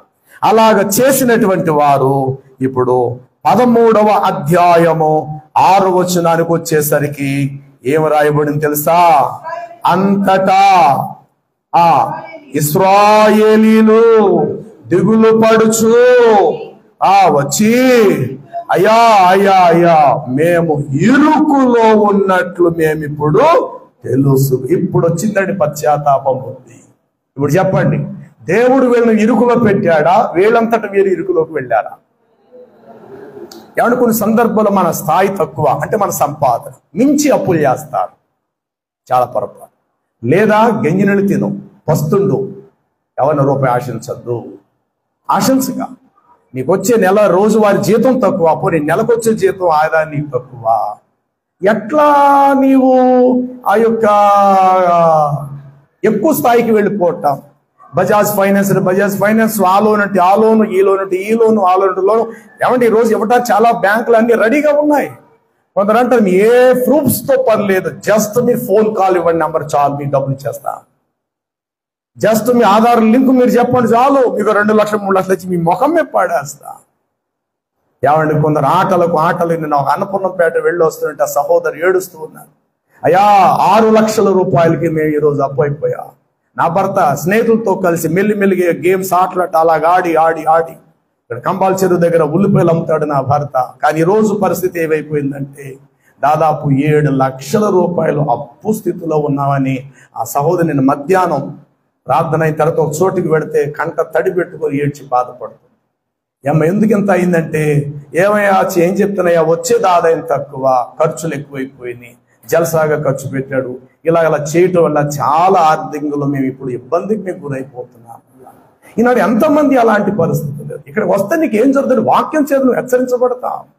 హెచ్చరికను ఎప్పుడు మరవద్దు సుమా, అది నీ మేలు కోసమే. గొట్టం పెట్టి నువ్వు పొయ్యను ఊదేవంటే మంట పెద్దదవటానికే. మంట పెద్ద అయిందా నీ కళ్ళకు పొగరాదు. మంట పెద్ద అయిందా పదార్థం త్వరగా ఉడకబడతాది. అలాగే మంట పెద్దదైందా సమయం నీకు కలిసి వస్తుంది. మంట లేనప్పుడు ఏం చేయాలా? పొయ్యకి నువ్వు పరిమితం అయిపోలా, పొల్ల తోస్తుండాలా, గొట్టంతో ఊతుంటుండాలా, కాగితం మొక్కలు తీసుకురాలా, కొబ్బరి చెప్పులు పెట్టాలా, మంట పెద్దది చేయాలా. కానీ అక్కడ జరగట్లేదు. విసుక్కుంటావు, కళ్ళల్లో పొగలిపోతుంది, నీలో నేను దూషించుకుంటూ దిక్కుమాలిపోయి పొద్దున్న ఎవరి ముఖం చూస్తుంది. ఇన్ని అవసరాలు నీకు అవసరమా? అంతటా పరిస్థితి దిగజారిపోయే పరిస్థితి మనకు కావాలా? పొయ్య ఊదేమంటే మంట పెద్దదవ్వాలి. అలాగే హెచ్చరిక మనం అందించేవంటి మాటకు నేను సరి చేయబడాలి, ఇది నా మంచి కోసమే దేవుడు తన ఆత్మచేత తన సేవకులను నాతో మాట్లాడిస్తున్నాడు. నేను ఎలా ఉన్నా, నా ఆదాయం ఎంత, నా ఖర్చు ఎంత, ఏం చేస్తున్నాను, ఇతరులను ఆశించే వ్యక్తిగా ఉన్నానా, ఎవరైనా కష్టములో ఉంటే నేనే ఇతరులకు సహాయ స్థితిలో చేయగలిగే స్థితిలో దేవుడు నన్ను ఉంచాడు. ఇది నువ్వు అంచనా వేసుకో, అది నీకు మంచిది. మన కష్టానికి మించిపోయి మనం అప్పులు చేయటం వల్ల ఆటోమేటిక్గా మన కుటుంబాలు ఇరుకులోకి వెళ్ళిపోతాయి, మన జీవితం ఇరుకులోకి వెళ్ళిపోతుంది. ఎవ్వరు కష్టకాల రూపాయి సహాయం నీకు చేయరు గాక. ఎంత నీ బంధుమిత్రులైనా, ఎంత నీకు కావలసిన వారు, ఎంత నీకు అన్నదమ్ములైనా, మాట వరకే అన్నయ్య, మాట వరకే తమ్ముడు, మాట వరకే అక్కా చెల్లుడు, అంతవరకే. కానీ కష్టకాలములో ఏ మానవ మాత్రుడు దమ్మిడి సహాయం నీకు చెయ్యరు. కాబట్టి నిన్ను నువ్వు పోషించుకో. నీకంటూ కుటుంబాన్ని దేవుడు ఇచ్చాడు. నీ బిడ్డల పాలన విషయం, నీ కుటుంబం యొక్క పోషణ విషయంలో జాగ్రత్త వహించు. భర్త దోబరా ఖర్చు పెట్టేవాడా, భార్యవైన నువ్వైనా జ్ఞానంగా మెలుకో. ఈ నీకు ఇవ్వబడిన ప్రతి రూపాయిని జాగ్రత్తగా దాయి. రోజు ఇన్ని బియ్యం ఉంటాయి కదా, అందులో గుప్పుడు బియ్యం పక్కతి, అలా గుప్పుడు తిని అవి కష్టకాలంలో మళ్ళీ నువ్వు తినడానికే నీకు ఉపయోగపడతాయి. ఇంతంత వేసేసుకోవటం పక్కన పారేసే దానికంటే ఎప్పుడు కూడా ఇంకొక అన్నం 2 ముద్దలు తింటే నా ఆకలి తీరిపోతుందనే మనసు ఎప్పుడు వస్తుందో అప్పుడు నువ్వు కంచదర లేచిపోవు. ఎప్పుడు కూడా కొంచెం వెలితిగా ఉండడానికి నువ్వు ఇష్టపడు. పూర్తిగా తినేయడానికి ప్రయత్నం చేయక పీకల దాకా వచ్చేదా తినద్దు. ఎందుకంటే దేశంలో కొన్ని ప్రాంతాలు కరువుతో చస్తున్నారు పాపం తిండి లేక. కానీ సదైన నీ మనసులో పెట్టుకొని చాలు ప్రభువా, 2 ముద్దలు పెట్టిన చాలు నా ప్రభువా అని అనుకొని చివరి ఇంకొక ఇంత అన్నం వేసుకుంటే ఆకలి తీరుతుందన్న ఆలోచన వస్తుందా, అన్నం వేసుకోవటం మానే. అది సాయంకాలం నీకు ఉపయోగపడతాయి. సాయంకాలానికి ఉండవలసిన బియ్యపు గింజలు రేపటి దినాన్ని నీకు ఉపయోగపడతాయి. ఇది దేవుని బిడ్డలుగా మంచి హెచ్చరికలు. ఇది మన జీవితానికి ఎంతైనా ఉపయోగపడేటువంటి విషయాలు. నెంబర్ 1, వారు ఇరుకులోకి వెళ్ళిపోవటం కారణం ఏంటి చెప్పండి? దేవుణ్ణి పక్కన పెట్టారు. సకల జనులు మరి ఆ చెప్పిన మానవ మాత్రుడు మాకేం కావాలి? రాజు కావాలి. మళ్ళీ వాడు ఎలా ఉండాలి? వాడు హైట్, వాడు పొడవు మాకంటే ఎత్తుగా ఉండాలి. మరి అలాంటి వాడు మీకు రాజుగా వచ్చినప్పుడు మరి గొలియాతు ఆడికంటే బాబుగా ఉన్నాడు ఎత్తుగా. వాడి దగ్గర మీ సౌలు ఎందుకు చేతులు కట్టుకున్నాడు? మీ సౌలు ఎందుకు తోక ముడుచుకున్నాడు? 40 రోజులు వాడు సవాల్ చేశాడు. గాతు వాడైన గొలియాతు 6 మూరల జానడు ఎత్తుగలవాడు. 40 దినాలు మిమ్మల్ని దూషిస్తే ఒక్కడెళ్ళి ఆడుతూ యుద్ధం చేయడం సరిపోలేకపోయాడు. మరి మీ రాజు పొడుగ్గా ఉన్నాడు కదా, వెళ్ళొచ్చు కదా. వాడే తోకముడు చేసుకున్నాడు. మనుషుల దృష్టిలో, ఇజ్రాయెల్ దృష్టిలో గొలియాతు సౌలు గొప్ప ఎత్తుగా ఉండొచ్చేమో కానీ సౌలు కంటే ఎత్తైనోడు వచ్చేసాడు. ఇప్పుడు సమస్య, ఎత్తైన సమస్య వచ్చేసింది. గొలియాతు అనే సమస్య వచ్చేసింది. కొడుకులను చూసి అన్నాడు, అరే మీరు మాత్రం వెళ్ళకండి రోయ్, ఆ చేతులు మీరు చచ్చిపోతారు, నా తర్వాత మీరే రాజులు అవ్వాలి. కాబట్టి ఎవరు ఎన్నన్నా మీరు మాత్రం అలాగే ఉండండి, చూద్దాం ఎంతవరకు వాళ్ళకి విసుకొచ్చి వాళ్ళే వెళ్ళిపోవాలేమో తప్ప మనం మాత్రం ఎవరు యుద్ధం చేద్దాం. బయట నిర్ణయిస్తాడు, రే నువ్వు వెళ్ళి యుద్ధం చేస్తావా, రాజ్యంలో సగం ఇస్తాను. ఊరుకోండి మహారాజా, నన్ను వెళ్ళమంటారేంటి మీరు? ఇక్కడున్న మా అందరికంటే మీరే పొడవుగా ఉన్నారు, ఆడేమో మీకంటే పొడవుగా ఉన్నాడు, మమ్మల్ని వెళ్ళమని చెప్తారేంటి మహారాజా? మీ కొడుకులు కూడా మీకులా పొడవుగా ఉన్నారు ఎత్తరగా, మీ కొడుకులు పంపించవచ్చు కదా. అలా కాదురా, నేను చచ్చిపోయినకో వాళ్ళన్నా మీకు రాజులుగా ఉండాలి, అదే మాకైతే కుదరదు మహారాజా, మేమైతే వాళ్ళని వాడుతూ యుద్ధం. ఆఫ్టర్ ఆల్ అలాంటి గొలియాతును వాడు కూడా ఒక చిన్న పిల్లగాడు వచ్చేటండి, బచ్చాలంటి వాడు దావీదు. ఎంత అద్భుతం ప్రియులారా! చిన్న పిల్లవాడైనటువంటి కనీసం మోకాల దగ్గరకు వస్తాడో లేదో మనకు తెలదు, కానీ దావీదు వచ్చి అంటాడు, వాణిని ఒక్క దెబ్బకి నేను చంపేస్తాను మహారాజు, నన్ను పంపించాడు దగ్గరికి అన్నాడు. ఒరే ఇంత ఎత్తరగలవాడు రా, ఇంత బలసూలు రా, మేమే వెళ్ళి యుద్ధం చేయలేదు, నువ్వు వెళతా పెట్టాడు మోకాల దగ్గరికి లేవురా నువ్వు. రాజా, నా ఏలినవాడా, నా యొక్క మందను కాస్తున్నప్పుడు ఒక దినాన సింహము వచ్చి నేను అందంగా పెంచుకుని గొర్రె పిల్లను ఎత్తుకొని పోయినది. అప్పుడు నా గొర్రె పిల్ల పోయింది కదా, పోతే పోనే, అది పెద్ద సింహం బాబోయ్ అని నేను ఆగిపోలేదు. సింహానికి ఎదురుగా పరిగెట్టుకుంటూ వెళ్ళి నా దేవుని పేరుట దానిని పట్టుకొని దాని నోటిని చీల్చివేసి దాని నోటి నుండి నేను గొర్రె పిల్లను రక్షించానయ్యా. దేవునికి స్తోత్రం. ఆనాడు గొర్రె పిల్లను సింహము నోటి నుండి తప్పించినట్లు ఈనాడు క్రీస్తునాథుడు మీ విరోధైన అపవాది గర్జించు సింహము వంటి వాడు అనబడిన వాడి నోటి నుండి మనందరినీ కూడా ఆయన విడిపించాడు. వెంటనే దావీదు ఆ మాట చెప్పేసరి సౌలు అన్నవాడికి ధైర్యంకి వచ్చింది. అంత ఎత్తరగలవాడు, జనులందరికంటే భుజములు మొదలుకొని మెడ ఎత్తుగలవాడు. దావీదు చెప్పిన మాటకు వాడు లొంగాడు, లోబడ్డాడు. మరి యుద్ధోపకరణాలు ధరించుకెళ్తావా? నో, నాకు కవచం వద్దు, ఈటె వద్దు, డాల వద్దు, శిరస్త్రాణ వద్దు. ఏం కావాలి? ఏటిలోనున్నని రాయ. చెప్పండి, ఏటిలో ఉన్నని రాయి సరిపోతే వాడిని చంపేయడం ఒక్క దెబ్బతో. అంతట దావీదు వెళ్ళి ఏటి లోయలో 5 నున్నని రాళ్ళు తన సంచిలో వేసుకుని తన వడిసెలో పెట్టి విసిరి కొట్టగా అంతట గొలియాతు బోర్ల సాష్టాంగ పడినట్లుగా పడిపోయి, అంతట వాని వరలో నుండి కత్తిని తీసి, ఎత్తటానికే శక్తి లేని వాడు పిల్లోడు, అంత బరువైన కత్తిని ఎత్తి వాడి శిరస్సును ఛేదించి ఆ శిరస్సును పట్టుకుని రాజు కాళ్ళ దగ్గర పడేసేట. ఇజ్రాయిల్ అందరూ ఒక్క క్షణం ముక్కు మీద వేసేసుకున్నారు, నోటి మీద. ఈ పిల్లగాడు ఎవడు కుమారుడు వీడు? అప్పుడు బలవంతుల అన్నలు వచ్చారట దగ్గరికి, వీడు మహాతమ్ముడే, వీడు మహాతమ్ముడే, వీడు మహాతమ్ముడే అంటే ఏదైనా ఒక ఉపకారం చేసేసరికి 10 మంది వచ్చేస్తారు, మావాడు మావాడు మావాడు అని. అంతకుముందు అన్నలు దూషించారు, ఎవడని నేను రమ్మంది యుద్ధంలోకి అంటే చూడడానికి వచ్చాను, ఇక్కడ సరదాగా ఏం జరుగుతుందో ఇంటి పోయాదావా అని అన్నలే దావీదును తృణీకరించారు. అన్నలందరి ఎదుట దావీదును దేవుడు గణపరిచాడు. పిల్లవాడైనా దేవుని యొక్క బలము చేత గొలియాతును జయించగలిగిన దావీదు ఏనాడు రాజవ్వాలన్న కోరిక అతనిలో లేదు లేదు లేదు. కానీ అద్భుతం, దేవుడు అంటాడు, ఇశ్రాయేలుకు నేను ఇతన్ని ఇప్పుడు రాజుగా నియమించబోతున్నాను. సౌలును తొలగించాడు, ఆ సౌలు స్థానంలోకి ఎవరు వచ్చాడంటే ఇప్పుడు దావీదును స్థిరపరిచాడు. దావీదు పెద్ద ఉటారైన ఎత్తైన మనుషులే కాడు ప్రియులారు. గట్టిగా దావీదు ఉంటే 5.5-6 అడుగుల లోపు గలవాడైనట్టు చరిత్ర ప్రకారం చూస్తే.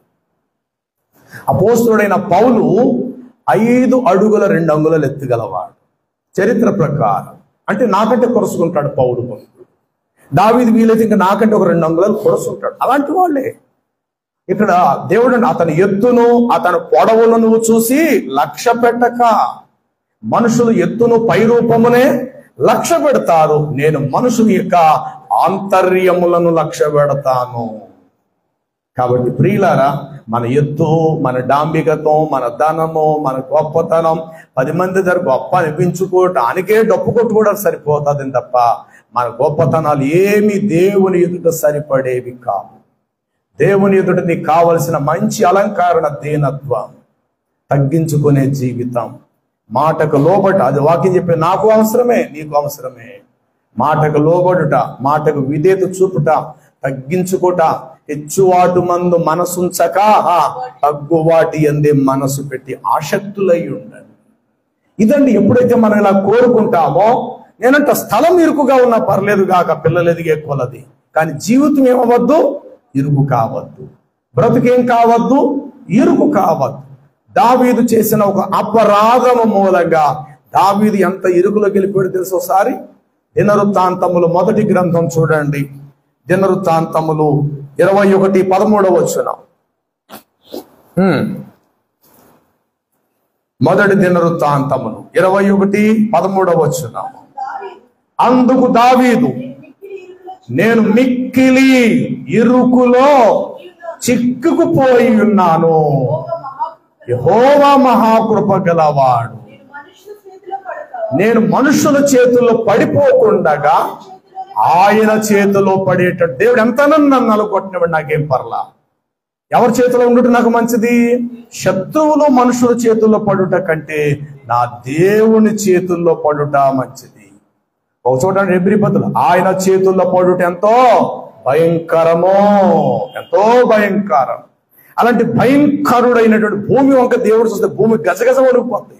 అలాంటి భయంకరుడైనటువంటి దేవుని చేతుల్లో దావీదు పడుతూ అన్నాడు, నేను ఇరుకులో పడిపోయి బహుగా నలిగిపోయి ఉన్నాను. ఈ టైంలో నలుగుళ్ళో నలుగుడు ఈసారి నేను డైరెక్ట్ దేవుని చేతుల్లోనే పడతానని చెప్పి, దేవా శిక్షించి అయినను నన్ను సరిచేయము. ఏడట, నన్ను శిక్షిస్తావో, నరుకుతావో, కొడతావో, కొమ్మలు నరికేస్తావో తెలదు కానీ నన్ను శిక్షించైనా నన్ను సరిచేయి ప్రభువా. అంటే శ్రమ కలగక మునుపు నేను త్రోవ విడిచి తిరిగి తిని నీ కట్టడలు నేర్చుకున్నట్లు ఇప్పుడు శ్రమ నొంది ఎండుట నాకు మేలాయను. కాబట్టి నీ చేతుల్లో నేను నలగాలి ప్రభు. నేను చేసింది తప్పు తప్పు తప్పు తప్పు తప్పు, దీనికి తగిన శిక్ష, ప్రతిఫలం నీ నుండే నాకు రావాలి. కాబట్టి నన్ను ఎంతైనా గద్దించు, బుద్ధి చెప్పు, శిక్షించు, నన్ను తరిమి వేస్తావేమో, అరణ్యములోకి నన్ను తరిమి వేసాయి. మొత్తం మీద నేను సరవ్వాలి దేవా, కంసాలి అగ్నిని కొలిమిలో ఆ యొక్క బంగారాన్ని వేసినట్లుగా నైనా హిమమ్మ కంటే తెల్లగా నేను ఉండినట్లు నన్ను శుద్ధి చేయి ప్రభువా, నన్ను గాయపరిచి నన్ను సరైన దారిలో పెట్టు ప్రభువా అని దావీదు ఏడ్చాడు. అతడు చేసిన చిన్న పొరపాటుకి అతడు ఎక్కడికి వెళ్ళిపోయాడట? ఇరుకులోకి వెళ్ళిపోయాడు. అదే దావీదు 18వ కీర్తనలో ఈ మాట ఇట్లా వ్రాయబడి ఉంటుంది. 18వ సంకీర్తన 19వ వచనము. 18 సంకీర్తన 19వ వచనం. 18 సంకీర్తన భాగము 19వ వచనం. విశాలమైన స్థలమునకు ఆయన నన్ను తోడుకొని వచ్చెను, నేను ఆయనకు నిజముగా ఇష్టడును కాబట్టి ఆయన నన్ను ఆ ఇరుకు గుంటలో నుండి నన్ను ఆయన ఏం చేశాను? తప్పించి ఎక్కడ తీసుకొచ్చాడు ఇప్పుడు దేవుడు ఇతన్ని? చెప్పాలా? మొదటి మాట, విశాల స్థలమునకు యెహోవా నన్ను తోడుకొని వచ్చెను. మరి మీరు చదివిన దినవృత్తాంతం ప్రకారం ఏమని ప్రార్థించాడు దావీదు? దేవా, నేను ఇరుకులో నలిగిపోతున్నాను. ఇరుకులో ఉండటమే కాదు, ఆ ఇరుకులో నలిగిపోతున్నాను రోజంతా కూడా. కొందరు చేతులారా చేసిన అవిధేయతను బట్టి వారంతట వారు ఇరుకు మార్గంలోకి వెళ్ళిపోతారు. జాగ్రత్త. దేవుడు నిన్ను ఇరుకులో పెడితే పర్వాలేదు, ఆ ఇరుకును దేవుడు విశాలంగా మారుస్తాడు. జీవమునకు పోవు మార్గం చెప్పాలి వెంటనే, ఇరుకునై ఉన్నది, నాశనమునకు పోవు మార్గము విశాలం, అందులో దానిలో ప్రవేశించువారు అనేకులు. జీవమునకు పోవు మార్గం ఇరుకు, అది సంకుచితం, దానిని కనుగొని ప్రవేశించువారు కొందరే. దేవుడు నిన్ను ఇరుకులో పెడితే ఆ ఇరుకు అద్భుతంగా విశాలం చేస్తాడు. కానీ నీ అంతటి నువ్వు చేతులారా దేవుడు నిన్ను విశాలంలో పెడితే నీకు నువ్వుగా ఇరుకు చేసుకున్నావు. చూసావా? ఆ ఇరుకులో ఉండటమే కాదు, జీవితమే నలిగిపోతుందని ఆ దినవృత్తాంతంలో వచ్చిన ద్వారా మనకు అర్థమైంది. మనం నేర్చుకోవాలి. యోబు గ్రంథములో ఇట్లా వ్రాయబడి ఉంటుంది. 36:16 వచ్చున్నాము. 36:16 వచ్చున్నాము. ఇరుకులేని విశాల స్థలమునకు యెహోవా నీవు నన్ను తోడుకొని పోవును. అసలు ఇరుకే లేని, చెప్పాలి, అసలు ఇరుకే లేని విశాలమైన చోటునకు యెహోవా నన్ను, లేక దేవుడు నన్ను తోడుకొని పోవు. ఎంత మంచి మాట. కాబట్టి దినకాలం మరలా చెప్తున్నా, స్థలం ఇరుకుగా ఉన్నా తప్పు లేదు గాక. పిల్లలు ఎదగనివ్వండి, ఒకే గది, ఒకే డైనింగ్ హాల్, లేకపోతే ఇక కిచెను, అక్కడే స్థలం ఇరుకుగా ఉన్నా పర్వాలేదు. దేవుడు మీ హృదయాలకు విశాలతనిస్తాడు. జీవితాన్ని విరుకుగా మార్చుకోవద్దు. బ్రతుకును లేని ఇరుకులో తీసుకెళ్ళి పెట్టుకోవద్దు. మన సొంత ఆశయాలు, మన సొంత పొరపాట్లు, తప్పిదాలు, మన అనాలోచకత, సరికానేటువంటి విధానం, మన ఆవేశం, మన తొందరపాటు, మనకు ఏదైతే తోస్తుందో తోచినట్లుగా మనం వెళ్ళటం వల్ల ఆటోమేటిక్గా మన పాదాలు ఇరుకులోకి వెళ్ళిపోతాయి. ఎవరికి చెప్పి ఏడిస్తే ఏం ప్రయోజనం? ఎవరికి మనం చెప్పుకోవాలి? మన బుద్ధిహీనత, మన అవివేకం, వాక్యం ఎరిగిన మనం జ్ఞానం లేకుండా ప్రవర్తించటం, సొంత బుద్ధి, సొంత ఆలోచన, అది నేనైనా నువ్వైనా ఎవరమైనా కావచ్చు. ఎప్పుడైతే దేవుని ఆలోచన కాకుండా మన సొంత ఆలోచన మీద ఆధారపడిపోతామో, దేవుని ఉద్దేశాన్ని పక్కన పెట్టి మనం సొంత ఉద్దేశం నెరవేర్చుకునే ప్రయత్నం ఎప్పుడైతే చేస్తామో అది దైవ చిత్తము కాదు అనేది ఎప్పుడైతే మనం గ్రహించి కూడా నిర్లక్ష్యంగా మనం ప్రవర్తిస్తామో ఆటోమేటిక్గా దానికి ఫలితం ఏంటంటే శిక్ష. మన జీవితం ఇరుకులోకి వెళ్ళిపోతుంది. ఆ ఇరుకులో నుండి బయటకు రావడానికి సంవత్సరం పట్టచ్చు, 2 ఏళ్ళు పట్టచ్చు, 3 ఏళ్ళు పట్టచ్చు, 10 ఏళ్ళు పట్టచ్చు. కొందరు జీవితాలు చూస్తే జీవితకాలం అంతయు వారు ఇరుకులోనే మిగిలిపోతారు. అయితే నీ దేవుడు ఇరుకులో ఉంచడం నీ దేవుడికి ఇష్టం లేదు. ఆయన నువ్వు ఆరాధించడం, నేనైనా నువ్వైనా మనం ఆరాధించటానికి దేవుడు మనలను విశాలమైన చోటు ఉంచడానికి దేవుడు ఇష్టపడుతున్నాడు. ఇప్పుడు ఇజ్రాయిల్ ఇరుకులోకి వెళ్ళిపోవడానికి దేవుడు కారణం అంటారా? వాళ్ళంతటి వారి కారణమా? చెప్పాలి. వాళ్ళంతటి వారు కాదు. వాస్తవానికి దేవుడు వాళ్ళని ఎక్కడి నుంచి తీసుకొచ్చాడట? ఇనప పొలమనే ఇరుకులో నుండి పాలు తేనెలు ప్రవహించు విశాలమైన చోటుకి తెస్తే ఎందుకో వారు దానిని తృణీకరించారు. మాకు దేవుడొద్దు రాజు, ఎవరు కావాలి? మానవ మాత్రుడు మాకు రాజు కావాలి. 118వ కీర్తన ఈ వచనములో ఇట్లా వ్రాయబడి ఉంటుంది. 5వ వచనము, 118 కీర్తన 5. ఇరుకు నందుండి నేను యెహోవాకు మొరపెట్టి తిని, విశాలమైన స్థలమందు యెహోవా నాకు ఉత్తరమిచ్చాను. ఎంత అద్భుతం! ఎక్కడుండి మొరపెట్టగా బ్రదర్స్? కాబట్టి ప్రియులారా, నీకు వచ్చిన స్వల్ప ఆదాయం, చిన్న ఆదాయం, దాంతో ఇస్తావు. నీ ఆదాయం చిన్నది, నీ ఆశయాలు ఉద్దేశాలు పెద్దది. డబ్బైపోతాం జీవితంలో.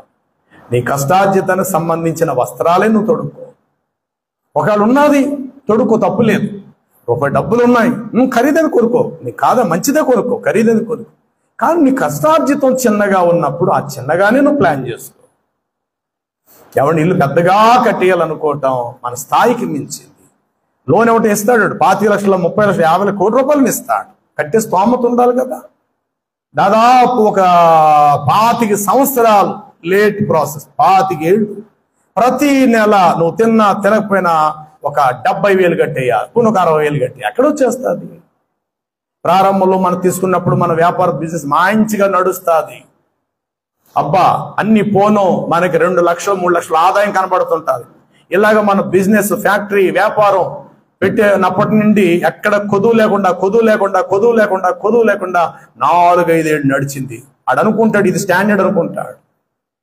ఆ బిజినెస్ చూసి ఇల్లు కొనేద్దాం, పొలాలు కొనేద్దాం, స్థలాలు తీసేసుకుందాం, బంగారం కొనేద్దాం అంటే బిజినెస్ ఎప్పుడు అలాగే ఉంటుంది అనుకుంటాడు. ఏంటో పొరపాటుగా.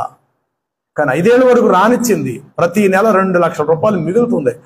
2 లక్షలు 1 లక్షే కదా మనం లోన్ కట్టేది, 60,000 కదా, ఏం పర్లేదు తీసేసుకుందాం అనుకుంటారు. తీరా అది తీసుకున్న తర్వాత ఒక 6 నెలలకి బిజినెస్ తారుమారైపోతుంది. ప్రభుత్వం మారిపోద్ది. ఈలోగా ప్రభుత్వం మారిపోద్ది. లేని షరతులు, లేని క్రొత్త కట్టడాలు ప్రభుత్వాలు పెడతాయి. ప్రతి దానికి జిఎస్టి ట్యాక్స్ ఇంత కట్టాలి. తర్వాత ఇన్కమ్ ట్యాక్స్ ఖచ్చితంగా మీరు ప్రూఫ్ చూపించాలి, ఇంత కట్టాలి. అప్పటి వరకు నల్లధనంగానో లెక్కాపత్రం లేని డబ్బులు వచ్చి పడిపోతున్నాయి. ఇదే స్టాండర్డ్ అనుకుంటా. ప్రభుత్వాలు మారేసరికి ఖరీదైన నోట్లు రద్దు చేయబడతాయి, సామాన్యమైన నోట్లు వస్తాయి. మీ బ్యాంక్ బ్యాలెన్స్ నిల్వ చేయబడే బీరువాల కట్ల బయట పెట్టండి, లేదంటే ఎందుకు పనికిరావు.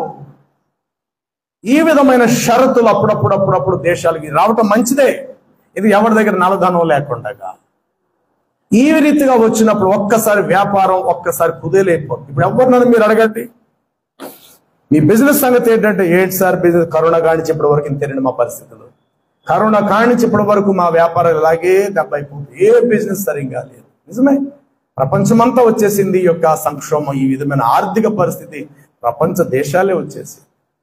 కాబట్టి ఇప్పుడైనా మనము కళ్ళు తెరిచి, అవును ఈరోజు 10 రూపాయలు సంపాదిస్తున్నాను, రేపు 10 సంపాదిస్తున్నాను, 5 సంపాదిస్తాను. 5కే నువ్వు లెక్క కట్టుకో. ఈరోజు 10 సంపాదిస్తున్నావు కాబట్టి రేపు 15 వస్తుందని నువ్వు అంచనా వేసుకునే దానికంటే 10లో ఇంకో 5 రూపాయలు తగ్గిపోతుందేమో గుర్తించే నువ్వు దాన్ని తగ్గట్టుగా నువ్వు ప్రవర్తించాలి. అప్పుడే మనం బాగుంటాం. ఈరోజు 15 కదా వస్తుంది, రేపు 30 వచ్చేస్తుంది అని దయచేసి ఆ విధంగా మనం ముందుకు వెళ్ళిపోవద్దు. ఈరోజు 15 వస్తుంది, రేపు పొద్దున 10 రూపాయలే రావచ్చేమో, 5 రూపాయలు వెనకబడచ్చేమో. కాబట్టి 10 రూపాయలకే నేను లెక్క కట్టాలి అని ఆ 10 రూపాయల్లోనూ నువ్వు బ్యాంక్ లోన్ తీసుకుంటావో, అప్లై చేస్తావో, పిల్లల్ని చదివిస్తావో, నువ్వేం చేస్తావు అనేది ఆ 10 రూపాయలు అడ్జస్ట్ అవ్వడానికి ఇష్టపడాలి తప్ప 30 రూపాయల యొక్క కళలు మాత్రం మనం కనకూడదు. అలా కంటే నిజంగానే మన జీవితాల్లో ఇరుకులోకి వెళ్ళిపోవటం కాదు. అంటే దేవుని వాక్యం ద్వారా ఎన్ని కుటుంబానికి కావలసిన విషయాలు, మానవ జీవితానికి అర్థం పరమార్థమై అడుగులు బహుజాగ్రత్తగా వేసే పరిస్థితులు దేవుడు వాక్యం ద్వారా నడిపిస్తాడు. ఇంకో మాట చెప్తా, ఈరోజు ఆరోగ్యంగా ఉన్నాం, రోజుకి 200 కిలోమీటర్లు వెళుతున్నాం, రేపు వెళ్తామా? ఉండే కొద్ది క్షీణిస్తామనేదే నిజం తప్ప లేని యవ్వనం వస్తుందని, లేని క్రొత్త బలం వస్తుందంటే అదంతా బుద్ధిహీనత, ఇంకోటి లేదు. ఈరోజు నువ్వు 50 కేజీలు బరువు ఎత్తుతున్నావు, ఇది నీ సామర్థ్యత. రేపు పొద్దున 50కి 70 సంవత్సరాలు 100 ఎత్తుతానంటే బుద్ధిహీనమైన మాట అది. కరెక్ట్గా మంచి 35 ఏళ్ళ వయసులో, మంచి 30 ఏళ్ల వయసులో నువ్వు 100 కేజీలు బస్తా ఎత్తేవనంటే మంచి యవనస్తుడుగా వయసు పెరిగే కొలది 50కి వస్తావు, 25కి వస్తావు, 10కి వస్తావు, ఆఖరికి నీ చెంబు కూడా నువ్వు ఎత్తలేవు. ఇది గుర్తించాలి ప్రియుల. అబ్బే ఇప్పుడు నా 40 ఏళ్ళు కాబట్టి నేను 100 కేజీల బస్తా తెచ్చాను, 70 ఏళ్ళు వచ్చేసరికి 200 కేజీల బరువు ఎత్తుతానంటే వాడంతా బుద్ధిహీనుడు ప్రపంచంలో అవడని.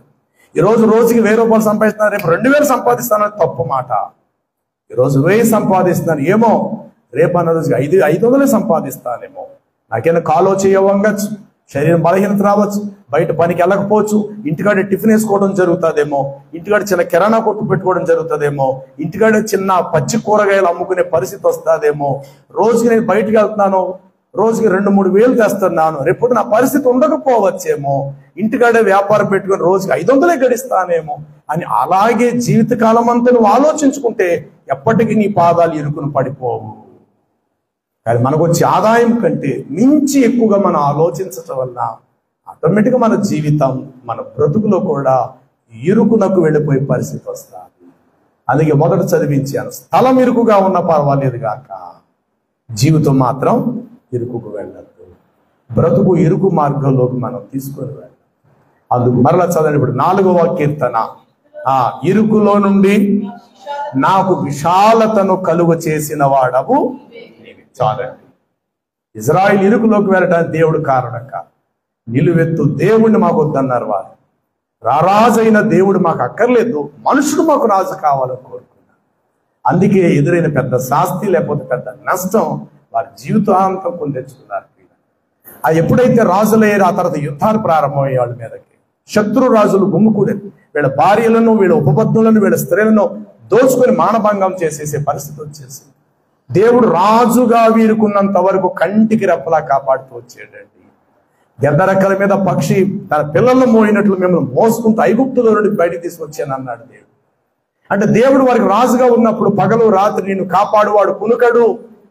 ఇశ్రాయేలును కాపాడు దేవుడు, కునుకడు నిద్రపోడని ఇంత అద్భుతంగా మాట్లాడించిన దేవుని కాదనుకున్నారు. నిద్రపోయే మానవ మాతను రాజు కావాలని కోరుకున్నారు. ఇవే పరిణామాలు దయచేసి వాక్యం వింటున్నటువంటి మనం మన జీవితాల్లో సరి చేసుకోవాలి. నిజమే కదా, ఆనాడు వాళ్ళు అలా అవటానికి కారణం వారి అవిధేయత, వారి అనాలోచనలు, దేవుణ్ణి పక్కన పెట్టుటాన్ని బట్టి వారి ఇరుకులోకి వెళ్ళారు. ఏ విషయంలో నేను దేవుణ్ణి పక్కన పెడుతున్నా, నా సొంత ఉద్దేశాల కొలది దేవుణ్ణి, వాక్యాన్ని, సహవాసం, సన్నిధిని నేను పక్కన పెడుతూ ప్రవర్తిస్తున్నానా? ఒకరోజు ఇవన్నీ కలిసి నా జీవితం ఇరుకులోకి వెళ్ళిపోయే పరిస్థితి వస్తా నేను భయపడాలి. చాలా మంది జీవితంలో యవ్వనంగా ఉన్నప్పుడు, ఆరోగ్యంగా ఉన్నప్పుడు మనం ఏం భయపడం, కానీ వయసు మీదకు వచ్చే కొలది వృద్ధాప్యం వచ్చేసరికి భయం అధికమైపోతుంది. ఎందుకంటే నా వృద్ధాప్యంలో నన్ను ఎవరు చూస్తారు? నా వృద్ధాప్యంలో ఎవరు నాకు సహాయపడతారు? నా వృద్ధాప్యం పరిస్థితి ముగింపు ఎట్లా ఉంటుంది? అప్పుడు నన్ను అందరూ అసహించుకుంటూ రోజువారీ అందరూ అసహించుకునే స్థితికి వస్తుందా? నన్ను ప్రతిరోజు స్నానం చేయించే పరిస్థితి వస్తుందా? చెప్పలేం కదా ఎవరి జీవితాలు ఎలా ఉంటాయో. అందుకని వృద్ధాప్యం వచ్చే కొలది మరింత భయము, మరింత దేవుని ఎందుకు భయభక్తులు, వయసు పెరిగే కొలది దేవునికి మనం చాలా దగ్గర కావాలి ప్రియులారా. చిన్నప్పుడు ఏదో వయసు ఉన్నప్పుడు ఎలాగో మనం జీవించేసి అది గత జీవితం. ప్రభుని ఎరిగాము, వాక్యాన్ని గుర్తిస్తున్నాము, రోజువారీగా దేవునికి దగ్గరగా ఉండటం. నీకు అధైర్యం కలిగినప్పుడల్లా వాక్యాన్ని తెరిచి నువ్వు చదువుకో. నువ్వు ప్రార్థించేది లేదు, వాక్యం తెరిచి చదువుకునేది లేదు, మోకాళ్ళ మీద ఉండి బైబిల్ చదువుకునే ఆనవాళ్ళు లేదు. మరి నీ కష్టం నీకు ఆదరణ ఎట్లా దొరుకుతుంది? నీ ప్రతికూలత సమయంలో నీకు ఉపాయాలు దేవుడు ఎట్లా ఇవ్వగలుగుతాడు? అందుకు దేవుని యొక్క గ్రంథాన్ని నువ్వు మోసుకొని వెళ్ళాలి. దేవుని యొక్క వాక్యం, మార్కెట్కి వెళ్ళినా, కూరగాయలు కొనుక్కోవడానికి వెళ్ళినా వాక్యం నీ చేతుల్లో గ్రంథాన్ని మోసుకుంటూ నీ బండి డిక్కీలో పెట్టుకో, నీ సంచిలో పెట్టుకో, నువ్వు వెళ్ళు. అంటే ఇది ఒక విలువైన కొలమానం. నా దేవుడు నాతో ఉన్నాడని ఒక ధైర్యం, అతిశయం కలుగుతారు. నువ్వు బయటికి వెళ్ళినప్పుడు బైబిల్ పట్టుకెళ్ళవు, కనీసం ఉదయం లేచిన వెంటనే ఒక అరగంట మోకరించి ప్రార్థన చేసి నానవాళ్ళు ఉండలేకపోతే రేపన్న రోజు మన జీవితాలు ఇంకా ఇరుకును వెళ్ళిపోయే పరిస్థితులు వస్తాయి. కాబట్టి కళ్ళు తెరుద్దాం, అడుగులు జాగ్రత్తగా వేద్దాము. నాచు ఉంది, అడుగులు జారిపోతాయి అని గుర్తించి ఆధారం ఏదైనా పట్టుకొని నడిచేవా, నిజంగా మన కాళ్ళు ఎక్కడ జారిపోవు. నాచే నా ఏం చేసింది, రోడ్డు ఎంతో నాచు కూడా అంతే అనుకుని పరిగెట్టుకుంటూ వెళ్ళాము అనుకోండి, నాచు మీద కాలు స్టాండర్డ్గా నిలబడుతుందా? జారిపోయే పరిస్థితి. అలాగే లోకం అనేదంతా కూడా ఒక నాచు మాదిరిగా ఉందనుకో, నీ పాదాలు ఎప్పుడు నువ్వు జారిపో, స్థిరంగానే ఉంటాయి. అదేం చేసింది, లోకం నన్నేం చేయగలుగుతుంది అని పరుగులెత్తామా, ఎక్కడో చోట మన పాదాలు ఇరుకున పడిపోయే పరిస్థితి మనం కొందెచ్చుకుంటాం. కాబట్టి ఇద్దన కాలం దేవుడు అందించిన మాట. బ్రదర్ చెప్పండి, ఏంటది అంశం? చెప్పాలి, ఏంటి? ఇరుకులో నుండి నన్ను విశాలమునకు దేవుడు నడిపించు. కానీ మనం అప్పుడప్పుడు ఏం చేస్తుంటే మన జీవితాన్ని ఇరుకులోకి మనలను నడిపించుకుంటున్నాం. అలా కాకుండా ప్రభు మీద ఆధారపడదాం, వాక్యాన్ని మన హృదయాల్లోకి స్వాగతిద్దాం.